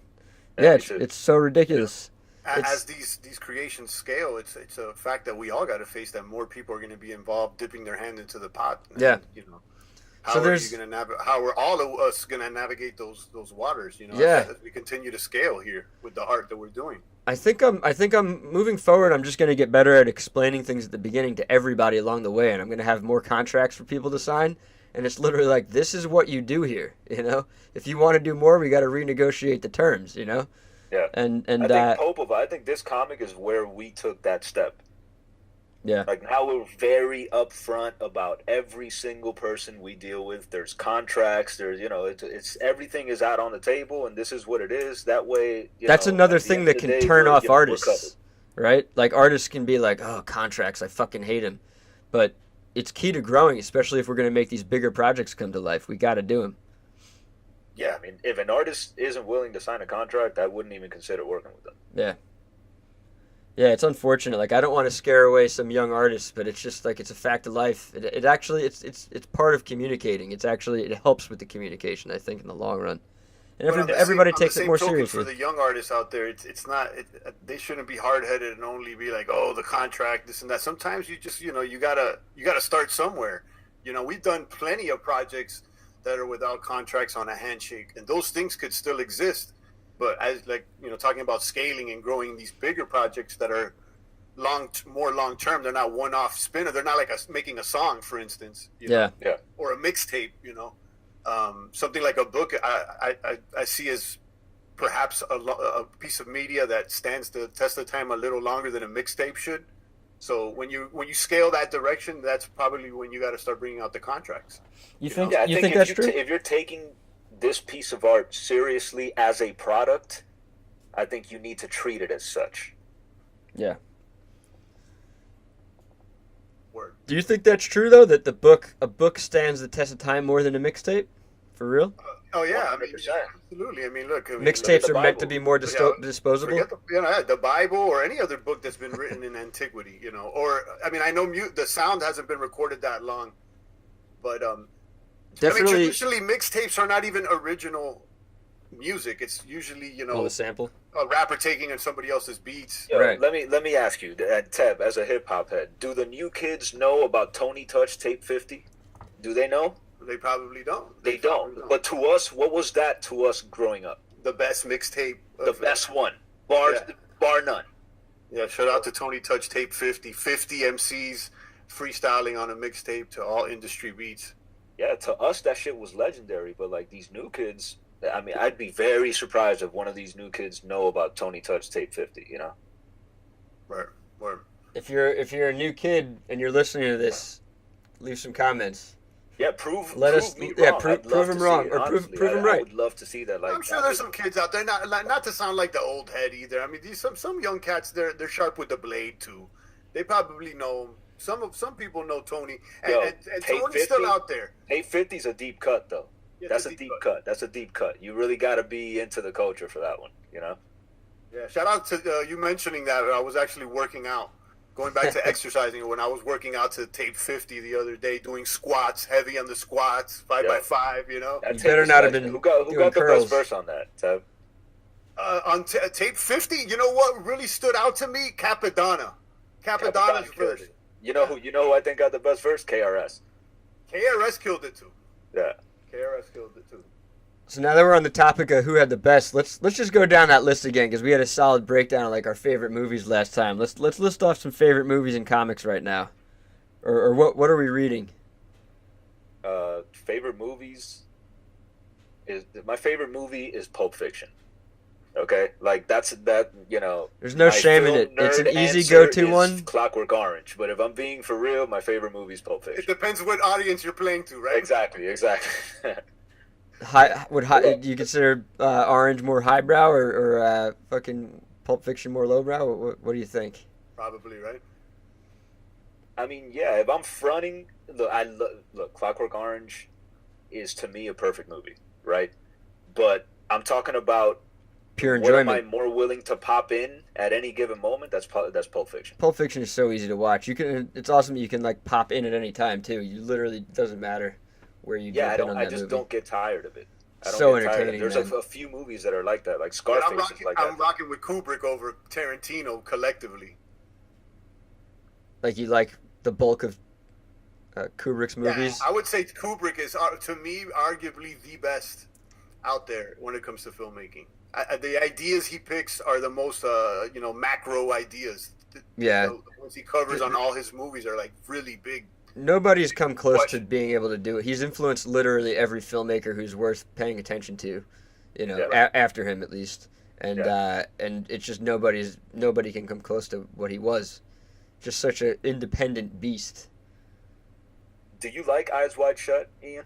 When I rewatch it, it's some of the stiffer dialogue. The dialogue is a little bit like, fucking like just dredging through it. But I do like it. I do feel like, I think it's true. He was a little out of touch when he made it. Definitely like not making a real world movie. It's it's his own fantasy of like the dark underbelly of secret societies. But I do love it. I do love all his movies. I could criticize them in weird little ways, but I think he's a god to me.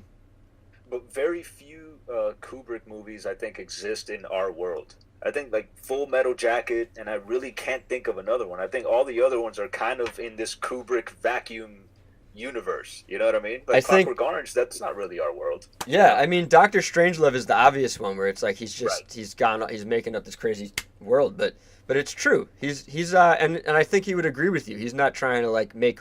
I know for a fact one of his quotes that he would say all the time is like, "Real is good, interesting is better." So it's like fuck being real, make it interesting. And that's where he went. He was always asking that question like, do we need to make this real right now, or should we like come up with something more fantastical or bizarre or something like that?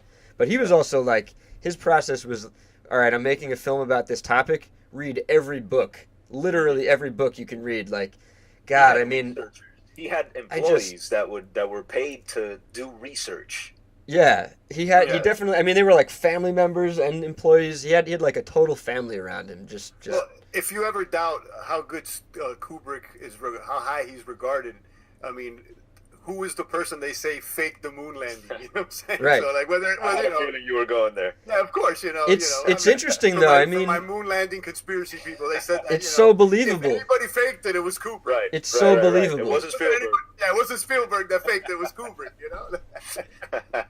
Shout out to Kubrick, man. Yo, all that conspiracy stuff is so believable though if you actually like really think about the timing of everything, and just I could just as easily believe that he faked that moon landing as he didn't, to this day. Yeah, There's a bunch of clues in The Shining that he actually did it. Supposedly, you saw that documentary? Yeah. Have you seen it? Yeah. I love that, Crazy. where it's just a bunch of people talking, and they're all kind of like, some of the opinions are really crazy conspiracy things, but. Dude, I first watched that documentary right after I watched The Shining. Yeah, perfect. I just stumbled upon it. I watched The Shining, and then right after I was searching through Netflix, and that was on it. And I watched it right after. What's it called? Nice. Room like 237? It's the room in The Shining. Yeah, right? 237. It's exactly what it is. Yeah. I eat that shit up. It's like even when conspiracy theories get like so outlandish that they're not believable, I could still just sit there and eat it all up. So fucking interesting. It's entertaining as hell. Like, definitely entertaining. some of the best imaginative writing you'll see. Yeah, I think that could be like help to any young writers out there. Just get involved in some conspiracy thought. Like, you don't necessarily have to believe it. Just go there because it creates for good storytelling, suspense, mystery, you gotta keep a skeptical intrigue. mind. I think it's the skepticism That that too. makes you think creatively sometimes. Man. That too. I think that's a great point. Like, when we're making stories, we need to be sort of thinking like, what message do we want to send? And I think for me, it's like a subliminal sort of thing where you're trying to affect people to have sort of like a radical view of the world and like question things. You want to sort of embed that in people's minds subconsciously. You're not like hitting them over the head with it. Does that thought come before you create, or is it the way I think you interpret your creations? I think that's just the way I am, but I think that's the way a lot of good media, good storytelling is. I think it's just the people who make stories are like that. They think that way. It's like it's just who they are. They say. I think a lot of creative people we would all get together and unite over saying fuck the system, fuck the man, fuck the patriarchy. That's sort of the attitude that we have. And that's why we get into art, because we hate the way that most of the culture is. It's disgusting and banal to us. So we get involved in art instead to sort of fight it and combat it and have like an antidote to it, Yeah. I just wonder if like the intention, like for instance, like I'll write some stuff, and I won't really know what I've written until I read it and interpret it. Oh yeah. Like some of it just comes out, and then you start like breaking it down. And you start finding these like elements of like just like the oldest stories that have been told throughout mankind, but like I don't figure that out until afterwards. Yeah, I'm with you. I don't think over intellectualizing while you're like making something is a good idea. I think flow is the key. You have to just sort of like open up some kind of you have to tap into some kind of thing that's like like in your subconscious, whatever it is. It's mysterious. It's not sitting there with a concept and like hammering a nail over the head, it's the opposite. It's like you're letting a river run through you, essentially. Yeah, I agree. It's hop on that bike and go for a bike ride. That's what it is. Yeah, exactly. It's let it take you, where it will. You intellectualize while you're revising and editing and thinking about what it all means. That's when you start getting smart, Exactly. And you start figuring out, how am I going to describe this fucking thing, That's when you really got to start thinking about it. But especially with what we're doing, we're just, I'm correct me if I'm wrong, but I'm assuming you like images pop into your head sometimes, right? And then like scenarios start coming about and you start getting pieces, right? You don't have the whole picture right away. Yeah, 100%. Even for rhymes, like that's how my mind works with like images first and like scenarios, and then I'll take a little concept and just go on that. Even when I'm writing raps, which is not really like a visual medium, Yeah. I always believe the whole picture is there already, and we're tapping into that, and we can only ever tap in to these like little segments, one bit at a time. So there's like a collective creative space that we all kind of like tap into. I feel like you just think about dreaming and how our minds do that when we're asleep. It's like there's this whole story that's worked out already. It's just there, it's just gonna happen. And if you can tap into that when you're conscious, then you're becoming superhuman. That's what art to me is. It's like you're trying to do what you do when you sleep, essentially, while you're awake. That's a good way to put it. Yeah, that's good. That's a good way to put it. I never thought of that. Yeah. It's weird. It's trippy. It's definitely apparent to me with drawing because I'm really hitting myself over the head trying to become a better draftsman. I want to be able to like draw anything from memory. And it's so clear to me, like when we're dreaming, we see everything. Everybody does, even people who aren't visual artists. And here I am, like a guy who's been training to draw my entire life.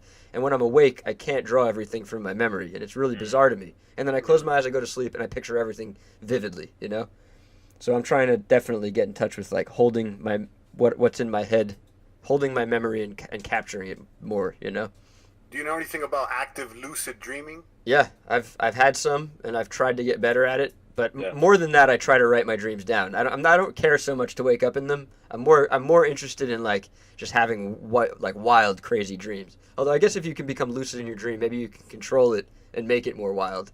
Maybe. I used to have in my wallet a little Post-it that said, "Are you dreaming?" with a question mark. And the idea was to train yourself to look at that message every time you open your wallet or whatever, so that when you're asleep, and you open your wallet in your dreams, you see the Oh, message. yeah, and nice. That's how you kind of like snap into an active lucid dream. Like I read a whole book about that. You read about it. I was going to say, yeah, what That's like book? a technique that you came up with, or a book? No, that's a technique that I learned from this book. I wish I remembered the author's name, but I'll look it up and I'll send Yeah, it to you. I want to know what that is, man. Yeah. I'm It's only obsessed with recently that I dreams. found out people like actively try to do lucid dreaming. Like when I was younger, I would just like have them, you know. And now I've learned that people actually there's like techniques to develop this. Yeah. I got it to work a few times when I was doing that or whatever. So I would like kind of wake up in the middle of my dream, and then I could kind of manipulate what's happening. You know, Right. you can fly, you can do whatever the fuck right. you want. Yeah, it's crazy. Yeah. I also want to just bring my dreams to life more. That's because I was obsessed with dreams for years. I have like books of dreams written down, but that's I can't do it anymore because my life is too crazy. Like to write down your dreams, you have to wake up and do it. Now I wake up and just have to go about my life. Right. But definitely I'm more obsessed with my waking reality right now. I feel like when you get too obsessed with dreams and storytelling, it's like that's a dangerous road to go down. That's like where like famous directors or creators throughout time when they're doing their dream stories, that's when they're like off the deep end. You know what I mean? Yeah. It's like because there is the art of considering your audience versus just making your whatever wild dream you have come true, and like they kind of oppose each other. I feel like there's a question I always like to ask everybody, and like, do you think like true art and entertainment can coexist? It's kind of a corny question, but I do feel like they're at opposition. They're kind of like two polar opposites that are like fighting each other, but they can sometimes work together. Do you guys feel that way about any? True art and entertainment can coexist. That's the question. Yeah, can they? I Like think where in some instances, yeah. it's hard. Yeah. Like I can't even name any of my favorites. I right would now, say go like a comedian. You know, like he's a really good comedian, and therefore he's entertaining, and he's an artist as well. So. Oh yeah, totally. In that case, now is it something that is applicable to every craft? Probably not, but in some instances, yeah. I think it is applicable to every craft, but it's just it's a tricky thing. It's like what we do. We're just caught in the middle trying to balance between these two things. And obviously, with movies, it's just like it's a business based on entertainment, so that usually has to come first. Entertainment, like art, as the polarity of entertainment. Say what? Or do you consider art the opposite or the polarity to entertainment? I should rephrase it because no, I don't. I don't think they're polar opposites. That's what like the question makes me assume. Yeah, no, I take it back. I don't think they're polar opposites. I think they're concepts that can be at odds with each other. You know, it's like their approaches. Like I'm gonna make my art. Oh, I'm gonna go make something that's entertaining, and they're two different approaches, and they can be at odds with each other. But I do think like the best stuff, the stuff we love, has an artistic value to it in addition to being entertaining. And so is it intention what makes it art? If you're making something, a movie. Let's say we're making a movie, and my intention going in is I'm making this movie because I want to make a commercial success. Does that invalidate it as art? Not necessarily. I feel like we're speaking kind of hypothetically here. I'm sure there's been plenty of cases in history where like it was just meant to be entertaining, but somehow it became a beautiful piece of art, you know? And going to entertainment too, just the thought of that's such a first world like kind of even concept. I mean, it's only recently to the past like few hundred years that people had the time to even be entertained. It's very new. Yeah, it's something new. But art is something that's a lot more deeper and complex and useful to society because, science is an art, engineering is an art. So, so you're looking at, something like art it supersedes entertainment. Entertainment's cool. But when you weigh it against like, what it does, if it does good for society, it's not like building a bridge or something, right? Yeah, and I think there's a ton of just garbage entertainment out there. It's just like series that go on forever, like soap operas that never end, and it's like you're not really getting anything out of it at the end. It's just literally. Didn't we talk about this before? Like how there's like way too many shows or something? Like probably. Maybe it was another conversation, but yeah, like some artists I mean, like, you know, I'm all for more art, but should we even have more art? You know, like some people, you know, it's like kind of wasteful in a way, you know. There's Some more art was wasteful. stuff being made now than there ever has been. I think every year the number of stuff being made just keeps going up. There's more creators. There's more people consuming, and it's insane. It's just like the volume of stuff is mind blowing. And I think we were talking about Netflix. That it devalues art itself. Yeah, it does. Yeah, because it raises the supply. Yeah, it raises the supply. It raises the supply, and there's no longer a filter that you have to go through in order to get your art out.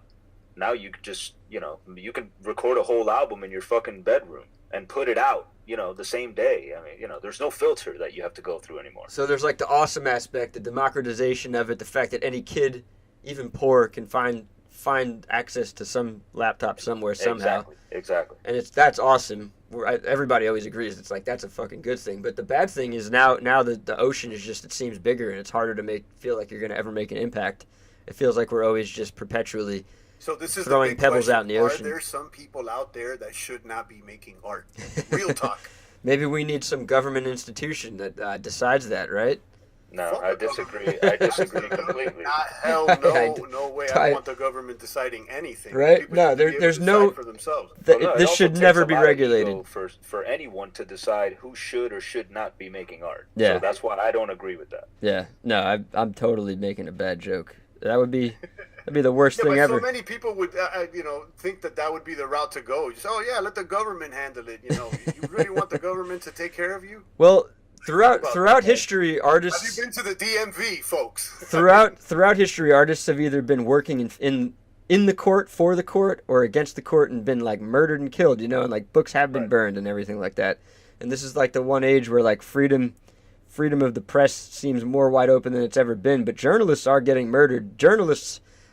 I feel like we talked about journalists last time. Like, fuck artists. Yeah, we can wake up the culture and we can do all these beautiful things. I love art. I take it back. Don't fuck artists. But journalists are the ones who are like really putting their necks out in the line, you know, and like they're the ones who we really need them. I feel like what have I been saying recently? Like in a beautiful world we wouldn't need journalists. Like it should be like an unnecessary position.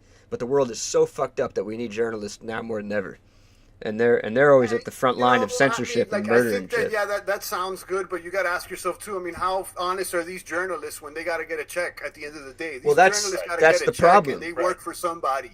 So that's the problem. They're hero, but they at the end of the day are subservient to somebody within a hierarchy that needs to give them a check. Yeah, perhaps a better question is: can economics and journalism coexist?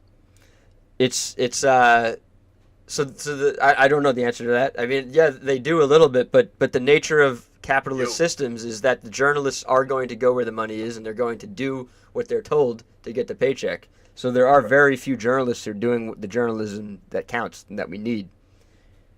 They're all hopping on the low-hanging fruit or the bullshit stories. Yeah.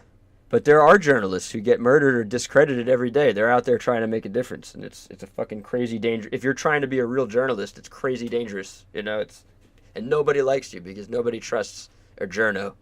They're gonna come in and tattle on you. I know what it's like to be in a foreign country, you know, with a camera, and I'm no journalist, you know, but just doing some documentary. You are. Or whatever. You did it, man. That's like, you did it. That's a tough position to be in, dude. You are a journalist. I always find it interesting because we do a lot of video work, and it crosses the line. And sometimes I'm just a straight journalist, even though I don't have the credentials and stuff. Yeah. It happens by accident. It's not something we talked about this. We never wanted to do documentary work, but we have done them. Did we lose Tev? Did we lose Tev? Maybe he'll call back in. Yo. You back? Got us back. Yo, yeah, I think that's shit. My motive. We're at an hour. We're almost at an hour and a half. I didn't get to talk about. I did want to talk about the last Taíno again because it's a fucking fascinating project you did. Yeah, can we cram it in real quick? Yeah. So shit, man. Where do I start? The Last Taíno is a documentary that I shot it in Cuba sometime in like 2010, 2011.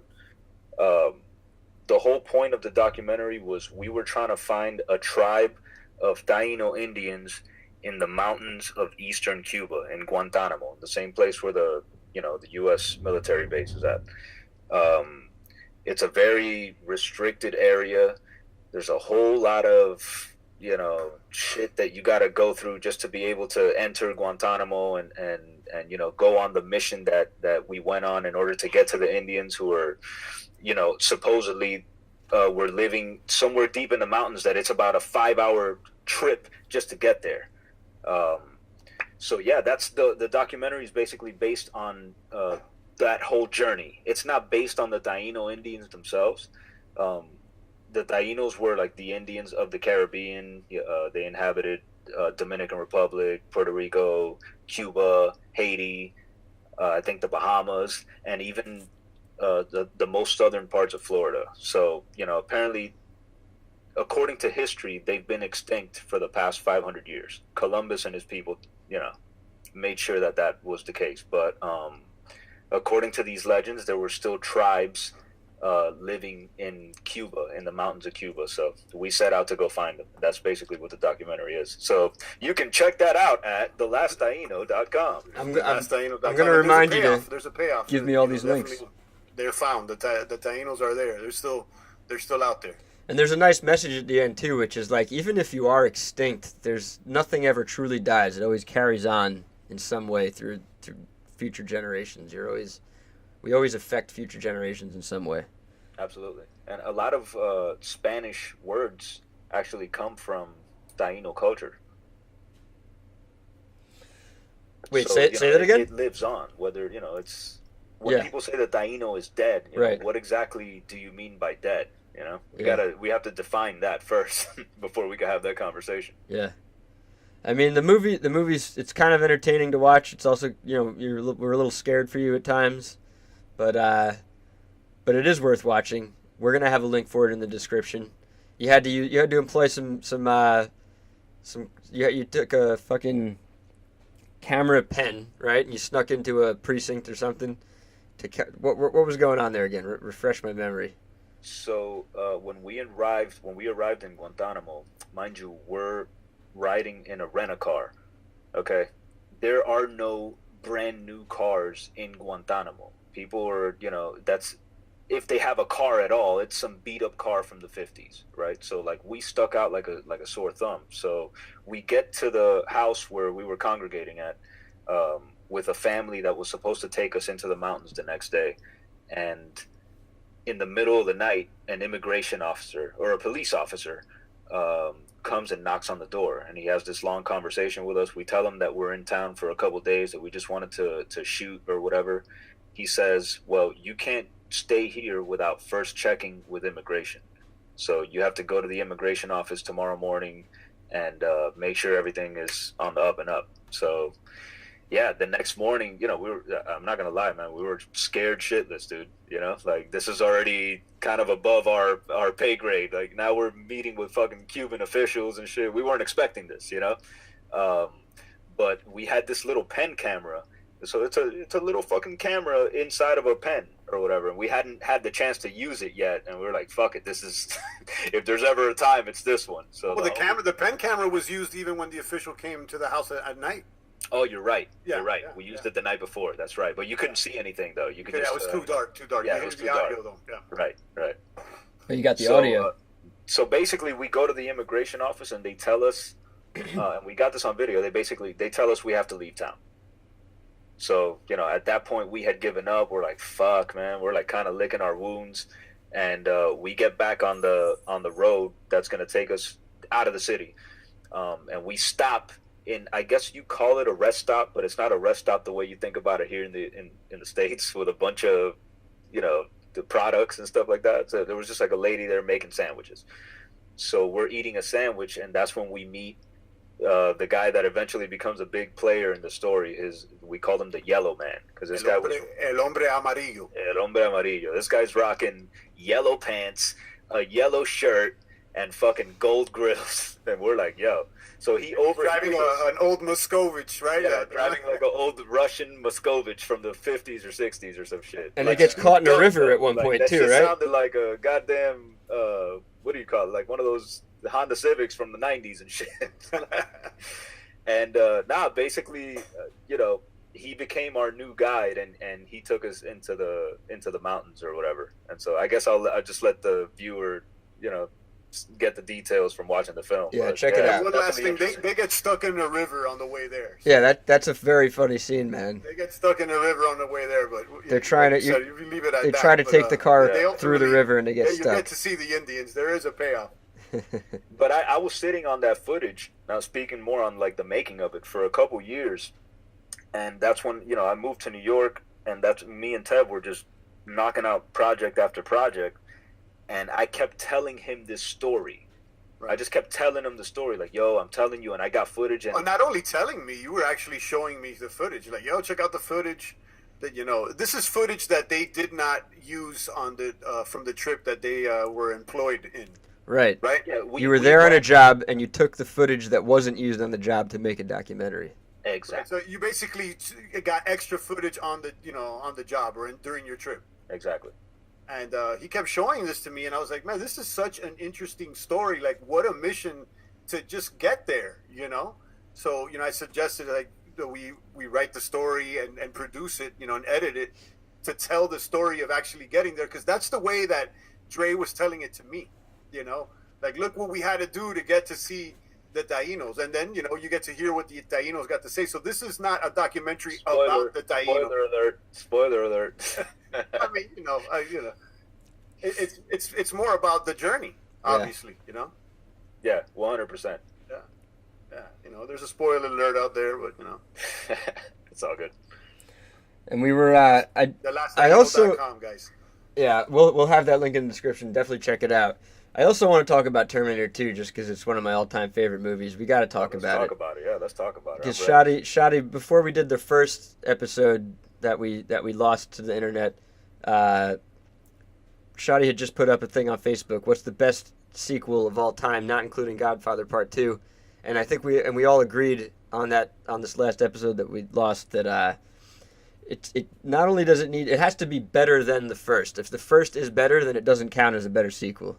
Yeah. And Terminator 2 sits on the top of that totem pole for me. I think it's the longest distance between 1 and 2. Like, it's that, and I love 1, but 2 is that much So better. next level. It To this leaps day. and bounds more than 1, you would say? I think so. I think that's a perfect example of taking like a kernel of a story and just blossoming into something. I mean, there was remnants of what it was in part 1, but like 2 was a completely different movie, man. You can look at all Cameron's work and kind of see things that he's working out and carrying over. And to this day, I feel like, I can't mention any of them right now because I just can't think of what they are, but I feel like every year I see at least 1 or 2 movies, and it's like, obviously, this director or writer, whoever, the whole team is obsessed with Terminator 2. I think it's like it's affected culture in a really deep, unspoken way, in a way, Well, you talk about, like what you were saying earlier, like the balance between art and commerce, right? Or art and... Yeah, totally. It's a prime perfect. example of being right there. And entertainment. That's a perfect Super example, entertaining. in my opinion. Great art, super entertaining. Yeah, definitely. Yeah, and that shout out to Cameron because he has a good balance. That he's got those blockbusters that still have a bigger picture to them. Even something like Avatar is like really, it's kind of deep. We're about to get a sequel to that one soon. Yeah. We're about to get the sequel to Avatar, if I'm not mistaken, soon. Really? Yeah, I think so. Yeah, it was supposed to be a trilogy. So we'll be able to weigh in on that one, and then in the future we'll chime back in. We'll decide. We'll judge to see whether Avatar 2 holds up as a sequel. Let's see. My favorite sequel is Back to the Future 2. Right. But I understand But that we were- it's not better than 1. Yeah, Shottie and I were agreeing that 1 is better, or were we all agreeing that 1 is better? Well, I mean, maybe 1 is it's slightly better. Yeah, 1 is better, but 2 doesn't get the respect that it deserves for all the iconic things that it created, though. Like predicting Trump. Well, and like the hoverboard. We're still shooting Everybody for the still wishes hoverboard. that we had the hoverboard. and the Cubs winning the World Series. Instead, we just got the Nike Air Max. yeah. And the fucking sports almanac. People think that that's from the first movie, bro. That's from part 2. Right. Yeah, that wasn't the first one. That was the second one. Yeah. Yo, that's true. It's Sports full of- Almanac. The sports Full of almanac's part iconic 2, shit. bro. It's an excellent story, man. This Back to the Future is Back to the Future is amazing. Yeah, always whole easy to trilogy, watch. 'cause even part 3 doesn't get the love that it deserves, I think. Even part 3 out there in the Wild West. I know it's Doc Brown's love story or whatnot, but It's okay. I like it. I remember loving it when I was a kid. That's one that I have to rewatch. I haven't seen 3 since I was a kid. It's definitely the weakest link out of the 3, but I still think it's good. Goddamn, it's the weakest link, but it ain't Godfather 3, so it's still Gucci. Right. It's Godfather 3 is I mean, it's way better than Godfather 3 in my opinion. So. Yeah. All right. Let's close out this episode with some positive advice for young creatives or old creatives or any creative people, period. Like, what do you guys have to say to people who are creative to keep them going? Good motivation and good advice. Do what you feel and never follow. Shout out to Redman and Meth Man. Red and Meth. How high? Word So up. high that I can kiss the sky. You feel me? Yeah, man. I think just like try to keep the outside influences to a minimum and just like do what you feel, man. Yeah. Yeah, to the creatives out there, you got to also consider. I mean, how creative are you? Is it something it's a hobby, or is it a lifestyle, or rethink your life choices, God. Because so, like I said, it's going back to that question. Like, some of these cats should be making their art, or they just think they're creative. I don't know. I don't mean to like discourage people, or be you wanted to end it in a positive note. Fuck it. We don't have to. No, I say things and then I take them back all the time. Let's be hard and real. Be responsible and for your own shit, whether you're creative or not, and just do you, I mean, Yeah. Take control of your own life, be healthy, you know what I'm saying? And if you got an idea, then do what it is got to be done to make it happen. Yeah.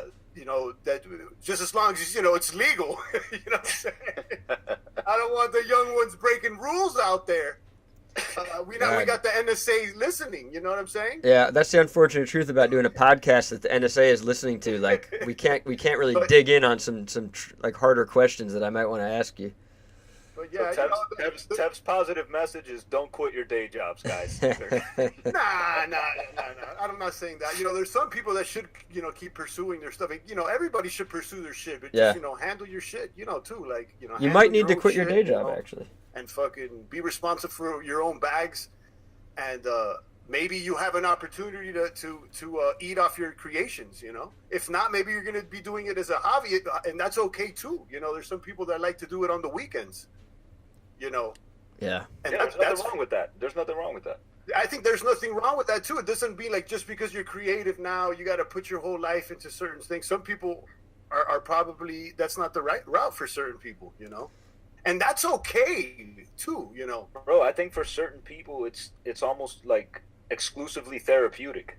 You know what I mean? Yeah. Like, how many dudes do you know that like are in the studio all the time and never drop any of their songs? They never release any of their songs. And like, I know a million guys like that. You know what I mean? Like, and I think it's like a therapeutic thing for them to just go in the studio and just let it off or whatever. And that's okay, man. It doesn't have to be your main focus either.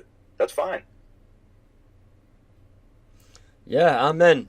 I'm always pushing people. I'm always telling everybody to get it out, put it online, make it easy for everybody to find you and everything. Absolutely. But Like for those rappers out there, or the writers out there that you've already written something and actually created content, go ahead and publish it. Go ahead and put it out there. And if you feel unconfident or not so confident about it, consider putting it out anonymously. Okay, that's a whole nother chamber that we get a pen into, name. But we'll go there too another time. But shout out to my anonymous characters out there, because there's a new wave, a new opportunity with anonymous art. And if you can let the ego aside, perhaps maybe you can explore other realms. A lot of our favorite people throughout time have had fake names just to overcome a fear or just to get a job or whatever it is. Like, there's all these funny reasons why people have used pen names. Right. And if it's truly about the art and it's not about you, then you could consider that. Because it's like a character or something that you become. It empowers you to sort of free yourself in a way. Yo, shout out to Slim Floyd III, bro. Word up. Slim, I see him out there. Straight up. What's up with Slim? It's the homie, the letterer for our book. Oh, right. Shout out Slim. You want to shout out anybody else or say anything else before we close out today? Shout out to world. Shout out to you. Shout out to Ian Cinco, man. Definitely. Yes, like, indeed.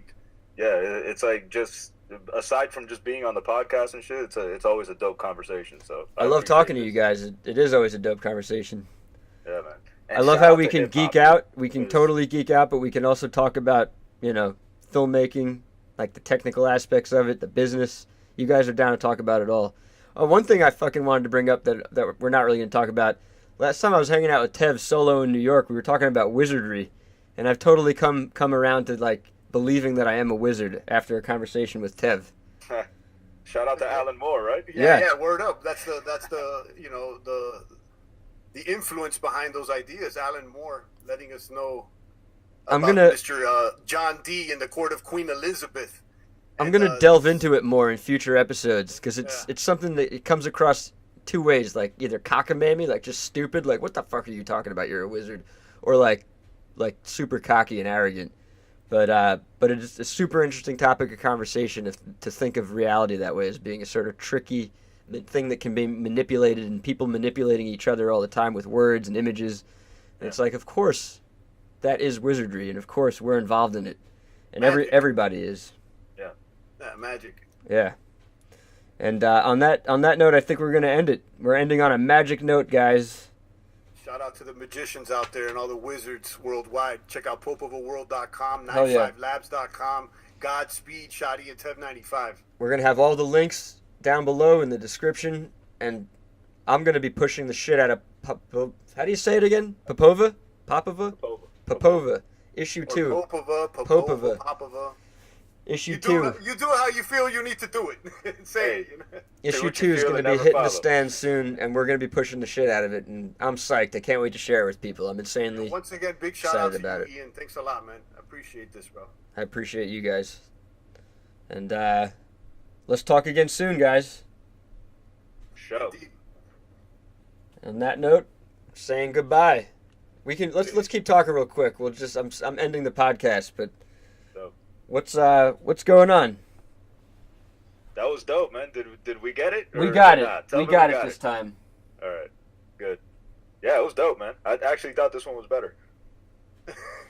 Yeah, definitely. Better. I'm always gonna be like, damn, but there was that other thing that we said, but that's always the way it is. It's like killing your babies in a way. You just gotta be okay with it. It's funny to get precious with a podcast. Like I kind of have been getting precious with them. I care about it in a weird way, but I feel like it's better to keep it a little sloppy and not worry about it too much. So, what influenced you to start the podcast? Being a quasi journalist, man.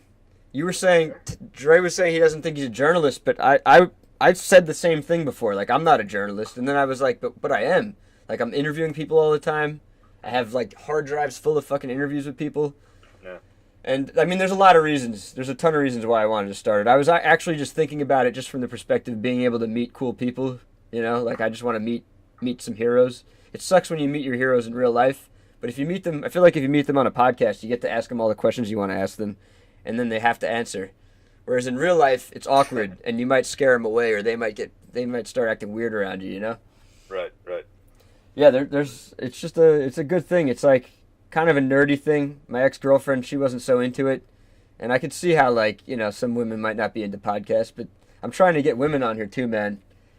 There's plenty of women who are doing podcasts as well. I listen to more podcasts than I do music nowadays, bro. Yeah, it's funny, man. If my work doesn't need me to focus on like listening, I'll totally throw a podcast on. Yeah, same here. There's so many good ones out there. It's crazy. Talk about media. It's like with all the media out there and podcasts on top, you're never going to catch up on anything. It's insane.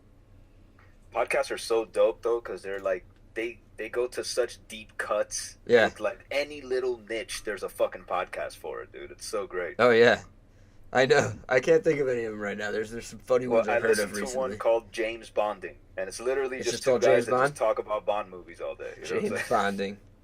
And I can't get enough of this shit. You're a But it's, big like, Bond super fan. niche-y, you know what I mean? Are you also a big Bond fan, or you just enjoy the conversation? Yeah, I'm a huge Bond fan. Oh shit. Oh Yeah. What do you shit. think Maybe- podcasts have done to fictional art? Yo, maybe How this did it impact podcast isn't over. You were talking about last episode another thing you were working on, right? Was it Hispanic Bond or something? Yeah. Like a Cuban exile spy story. Set Shout in the out that Cold future War. story, man. Yeah, I'm dying to do that shit. What's the character called? Max Blanco. Max Blanco. Yeah. And you thinking about doing a comic for that too? That's the idea, because, like, it's like some espionage, like, it's going to have action scenes and shit. I just, I can't do it as a movie, so the idea is to just fucking do it as a comic. Fuck Nice. It's more affordable, man. Yeah. Like, having a dialogue scene or having an airplane crashing into the building, it costs the same thing to do in a comic. Right. You know what I'm saying? Yeah. It's wild. Yeah. Comics are a great fucking medium. I'm all about it, no matter man. how crazy your ideas are, so that's kind of attractive. I think that aspect, the price aspect, and the fact that I like technically, like 1 or 2 or 3 people could do it. It's awesome to me. Whereas like it's so exhausting to think about putting together film projects. Especially the older I get, I'm like, raising funds is tiring. It's just the whole process of filmmaking makes me tired. So you haven't been shooting lately? Oh, that's still how I make most of my money. Like my best paychecks are from shooting. Okay. I'm definitely been reassessing my approach to life and thinking about business, thinking about everything, and how I can resituate it. Because obviously I've been hitting walls left and right. I need to change the way I do everything. So I would say this year alone marks a huge change just in the amount of things I'm doing. Like I'm trying all these new things, and it might seem to some people like I'm losing my mind or something, but it's like sometimes you just got to do it. You got to try like 20 different things to figure out a new way to do things, I like this podcast lane though. This is dope. What episode number is this? I don't know, because the next one that's coming out is 8, and okay. I don't know if I'll do yours next after that or after that. It depends on when you guys tell me the comic is done. I'll try to time it so it's like the comic is out and then the podcast comes out. True. So, yeah, that's the way I work it is I have all these documents and it's just people's names, and then when I'm actually almost about to release it, I put the episode number in, and then I record the intro, and then I put it out. Do you know how Kevin Smith? You know how Tusk, his movie Tusk, was created? No. How? So it was live on a podcast. You can go back and listen to the episode too. Like he was just talking shit and came up with the goofy idea on a podcast? That conversation and just spitballed the whole movie. And he ended up writing it into a script and fucking shooting it. Yo, man, I have definitely ideas on my dream list of things I want to do, and some of them, were slow burners, and some of them were just like I was high on a dock, like the comic I'm working on right now, just joking, making bad jokes on a dock, and then I wake up the next morning and I'm just fixated on it, and it's like years are going by and I'm working on it. It's crazy. Yeah. Ideas can come from anywhere. I always believe that. Good ideas. Like 5 or 6 in the incubator. I never know which one I'm going to pull out next. So even like with this like Max Blanco thing, like I don't know if that's going to be the next one. It's whichever one speaks to me and shit. But I have like 5 or 6 in the incubator. It's not entirely in our control, right? You kind of just got to go with the flow to some extent. When things are right and when they're ready. Yeah. Totally. Damn. What else? Do we need to talk about anything else? I got to get going soon. Should we talk about anything else? I think we hit the beats, man. Yeah, man. We could always just text. If I didn't send you, I'll send you the release form. Please sign those, send them back to me. Oh, for sure. Yeah, I saw it. For sure. I'll resend it in case it's like lost in an email chain or something. But, hit me up with any questions, and I'll hit you up with any questions, and let's talk again soon, man. Guys. Oh, man. Yeah, as soon as we get those comics, we'll send you over, some I can't wait. Shit. I already got my... It's by your birthday. You said it's the 20th, The 20th. But, sir, obviously no rush. If you need to make a change or something, make sure it's good. No, but we're doing our best to get this out as soon as possible. We're just, want to make sure all our ducks are in line, Nice. But it's definitely... we got to just okay the print right now, and they're going to send it over, so... I can't wait. Ian, let me ask you something now that I got you on the phone real quick. Yeah. Do you have an original drawing? Like, is that you drew that physically, right? Yeah. It's I penciled it and I inked it, and then I took photos and then I colored it digitally. If it's for sale, I'd love to buy it from you. Word. Let me get back. Let me think about the price. Let me not be hasty over here, but totally. If anyone I don't usually part with my art. What I'll probably want to do is do an art show here, and then I'll sell it to you. Dope. Because I want to make sure. That's why I said if it's for sale, because you know what I'm saying. It's for sale, man. It's for sale. Selling it, I would, Everything is always for sale, is what I say. It's just like, is the price right? But for you, on a special project like this, I got to give you. If you guys want the art, I got to give it to you. Yeah, it feels right. If it feels right. How big is the canvas? It's just a piece of paper. I'm not sure. I'd have to measure. It's like whatever like a regular. You know how they sell comic book pages that you can draw on, like the blank ones. Okay. You know how they're bigger than a typical page. It's 2 of those essentially. Whatever that dimension is, I measured it and then I put it on a piece of Bristol board. Okay. So it's like a typical. Like I know these days everybody does everything 20 different ways. You know, you could work totally on a Cintiq digitally, or you could work old school on any size paper, but like it's typical comic book paper. Yeah. Yeah. Don't feel pressured at all. By the way, dude. Like, No, I'm with it. I'm cool no, with that. I'm gonna definitely sell it to you, man. I'm gonna make sure I get some money for it, so I feel validated that way. But you'll get a deal, and I'm super grateful to you guys for hiring me to do it. So The coloring's digital on that, the coloring is all digital. What? The coloring is all digital. Yeah, I figured that. I actually spent like an afternoon. I got high. I went to go see. I forget, it was either like Deadpool 2 or maybe I think it was Sicario. Actually, I think I went to go see Sicario 2, and I was still pretty high. And I got out of the theater and I walked around Williamsburg just taking pictures of fucking fire escapes. And then I went home, drew it by hand, and used the fire escape as reference for color and Nice. shit. Yeah. That shit came out fucking. It was a totally great experience. It was like uplifting in all the right ways, like getting me in touch with my old self, the self that I should never have left behind. You know. People haven't seen this cover either. Like we've teased the original cover, but no one. I love like, it. This shit is coming out of nowhere. Like no. I'm one's gonna insanely see this excited to coming. show it to people. I'm like, I showed it to one of my best friends, and he actually hadn't really seen any comic book work that I'd done, and he was fucking blown away by it. It was so I love seeing people's faces when they're actually like blown away. Some people, you know, they look at art and they're just like, it doesn't do anything for them, and then other people, they're like blown away by it, and that's what I live for, you know, blowing people away. Well, there's a there's a noticeable difference or a contrast between that style and something like erotica, I would say. Oh yeah, I'm a chameleon. I got style. I got a lot of styles in me. Yeah, that's the first time I think I've seen that style from you. I don't even know if I could consider that my style, or it is my style, but it's like, as I'm going to get deeper into this, I'm going to try to pull out other styles, you know. That was just what came out. I like didn't want to overthink it too much. I just did what came naturally in a way.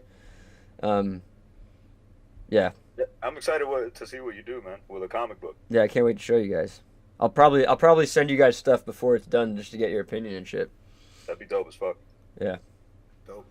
I look Man. forward to a day where we're all tabling at a convention together. I need to get. I'm not really trying to get into them right now. It's super hard, as you guys know. But I think I know in the you future. sent us the link about that convention in November, right? Did we talk about? Yeah, I'm not even applying. I'm done. I'm not even gonna try. You need a lot of stuff to get into these things, you know, and like literally not just good stuff. You just need a lot of stuff. You need like 5 books, volume. all the merch and shit.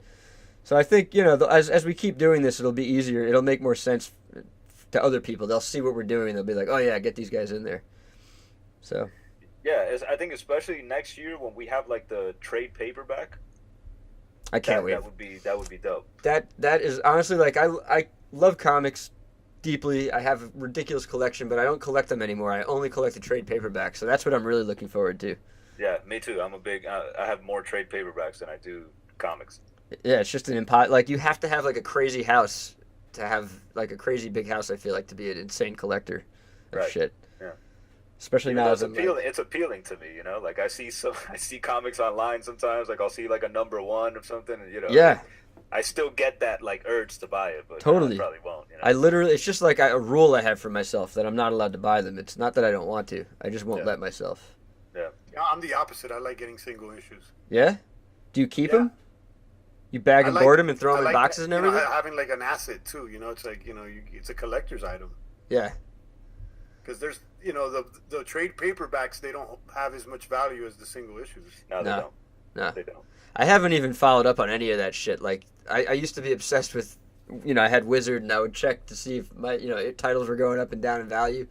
I wondered, like, I probably have some valuable ass comics right now and I don't even realize it. You could just eBay it, dude, and see Yeah. what they're selling for. Is Wizard a thing anymore? You remember that magazine? It had the prices? I do remember Wizard, but Is now that when I want to check out defunct? what a comic is worth, I literally type it in on eBay, and Nice. someone inevitably is selling it. Dude. That's probably a better way. Yeah, it's probably the most accurate thing out there. Well, it's a real value. Yeah. Wizard could tell you what they think it is, but what it's selling for is Wi- really what you want to know. Wizard is actually just looking at eBay. Yeah. Yeah, I went to a run while we were writing POPOVA of buying a lot of single issues. I was going to Midtown while I was in New York every Wednesday. I was hitting up Midtown, boom, boom, getting all the new releases for. Yeah, you were going hard. I remember that. Yeah, for at least a year while we were putting together the comic, writing the screenplay like panel by panel. I was really into reading comics. I mean, I'm still am, but it's getting those single issues, getting into that culture. Yeah, you got to immerse yourself in what you're doing while you're doing it. It's like you were telling me, you don't. It's not that you don't like comics, but you can't read them right now because you're not focusing on the comic necessarily in the moment. So it's like whatever you're doing, you're entrenching yourself in that thing. Word. That's the best advice to anyone out there. You want to do something? Fucking entrench yourself in it. Go all the way in. 100%. It's like a deep meditation. Yeah. You could think about Kubrick. He read 1,000 books on this topic. Or you could just think of from a journalistic perspective. Go out and research it, Go interview the people who are like the characters in your story and shit. Or go to the comic store and read 100 comics. Fuck yeah. And even like a guy like Tarantino, that people say that his movies don't really have any depth. But the level, like the knowledge that dude does in researching like older movies and like all these genre movies and shit like that, like that dude he's a master in his own craft. I actually don't. You've heard people say his movies don't have depth. I don't think I've ever heard it. I don't believe that, and I don't think I've ever heard anyone who says that because I think they're full of depth. People say it all the time. Yeah, I hear people say it all. I guess he's just such a pop icon that you kind of want to hate on pop culture. I could get that, but his movies are fucking so amazing. His subtext is dope. Like what you're watching. His movies have some of the greatest examples of subtext. It's just like the characters are saying these wild fucking memorable lines, but what's going on below the surface is like so ratcheted up. You're like you feel tense and you're like, oh god, what's about to happen? Yeah. They're talking about cheeseburgers and when they're about to go kill a guy. Yeah. That's the famous intro in fucking what's it called? Reservoir Dogs. Oh, Pulp Fiction. Oh right, but the cheeseburgers, the fucking. They're talking about Amsterdam. In the car. Right. Yeah. I see we got Tarantino fanboys in the house. You see what I'm saying? Like, yeah, I can admit it. I'm a fanboy. The dude is. Tarantino, bro. He's definitely one of the greatest. Yeah. Kubrick's an intellect. He's the most intellectual filmmaker. That's what he is. He's like his movies. I think appeal to like intellectuals, but that doesn't mean that Tarantino's any less of a master at film. Yeah, absolutely. I agree. I just, Kubrick appeals to me more personally, but that doesn't mean one is better than the other. I feel like I every morning I wake up and I have a different favorite thing, It's just like, it depends on what mood I'm in sometimes, or just like what the last thing was that I watched. It's like ridiculous to pick your favorite kid. Yeah. So, nobody wants to make a Sophie's choice. Yeah, like if you ask me what's my favorite movie next week, I'll probably say Clockwork Orange. Like, it just fluctuates. It's whatever you're feeling. I played Clockwork Orange in 95 Labs back when it was Brooklyn Fireproof every day for like a year, right there as we were. While you were recording? While we were recording, writing, it was just on. Just background, just psycho influence in the background. On repeat like for at least a year. Remember that shit? Yeah, that's a perfect movie to me, bro. That's a perfect movie. I always love hearing that when producers are playing movies in the studio while they're making shit. That's awesome. Yeah. We used to play Sergio Leone movies, too. Those are always great. At the Fireproof. Talk about good visual storytelling. I remember storytelling. that, too, the Sergio Leone movies, man. Shit. Yeah. Fistful of Dollars, bro. Yeah. Love him. All right, guys, I do have to get going. I'm running over to Brooklyn Wildlife shit tonight, so. Word up. Say what's up to Chris, man. I will. Fucking send a positive energy. Oh, you know who I saw? I was hanging out with Taekwon Sounds the other night. He definitely says hi. He gave me. What's up with Taekwon? I thought he was in Atlanta or something. I told him that you guys hired me to make the comic, and his face lit up like I got the like a super respectful pound. He fucking obviously loves you guys. That's the homie, bro. Yeah. Taekwon's a dope dude, man. Yeah, that was like the first night hanging out with him, really, for me. Like we've seen each other around, but it was the first time we were chilling. Taekwon, you should get him on the show. I will. He's coming. He's gonna come on. He's gonna come on for sure. He actually got me. He got me in trouble with Chris Carr, because I'm going through this breakup, and he wanted me to say "fuck bitches, get money," and I was going against everything Taekwon was saying. As the older guy, I was just kind of like, "All right, kid. But then he got me to say it. I said, "Fuck bitches, get money," and Chris got pissed off, man. Chris was about to kick me out of Gamba Forest, man. Chris, man. He was Chris so is angry. fucking the most radical dude in the group. But you gotta love it, man. You gotta love somebody who holds everybody to a high ethical and moral standard, you know? While at the same time encouraging wild partying and wild art making. It's awesome. Great. It's great. So speaking of that, I'm gonna go do that. Good talking to bro. you guys. I love it. Cool, bro. I love talking to you guys. All right. Peace, man. Have a good night. Take it Peace. easy, man.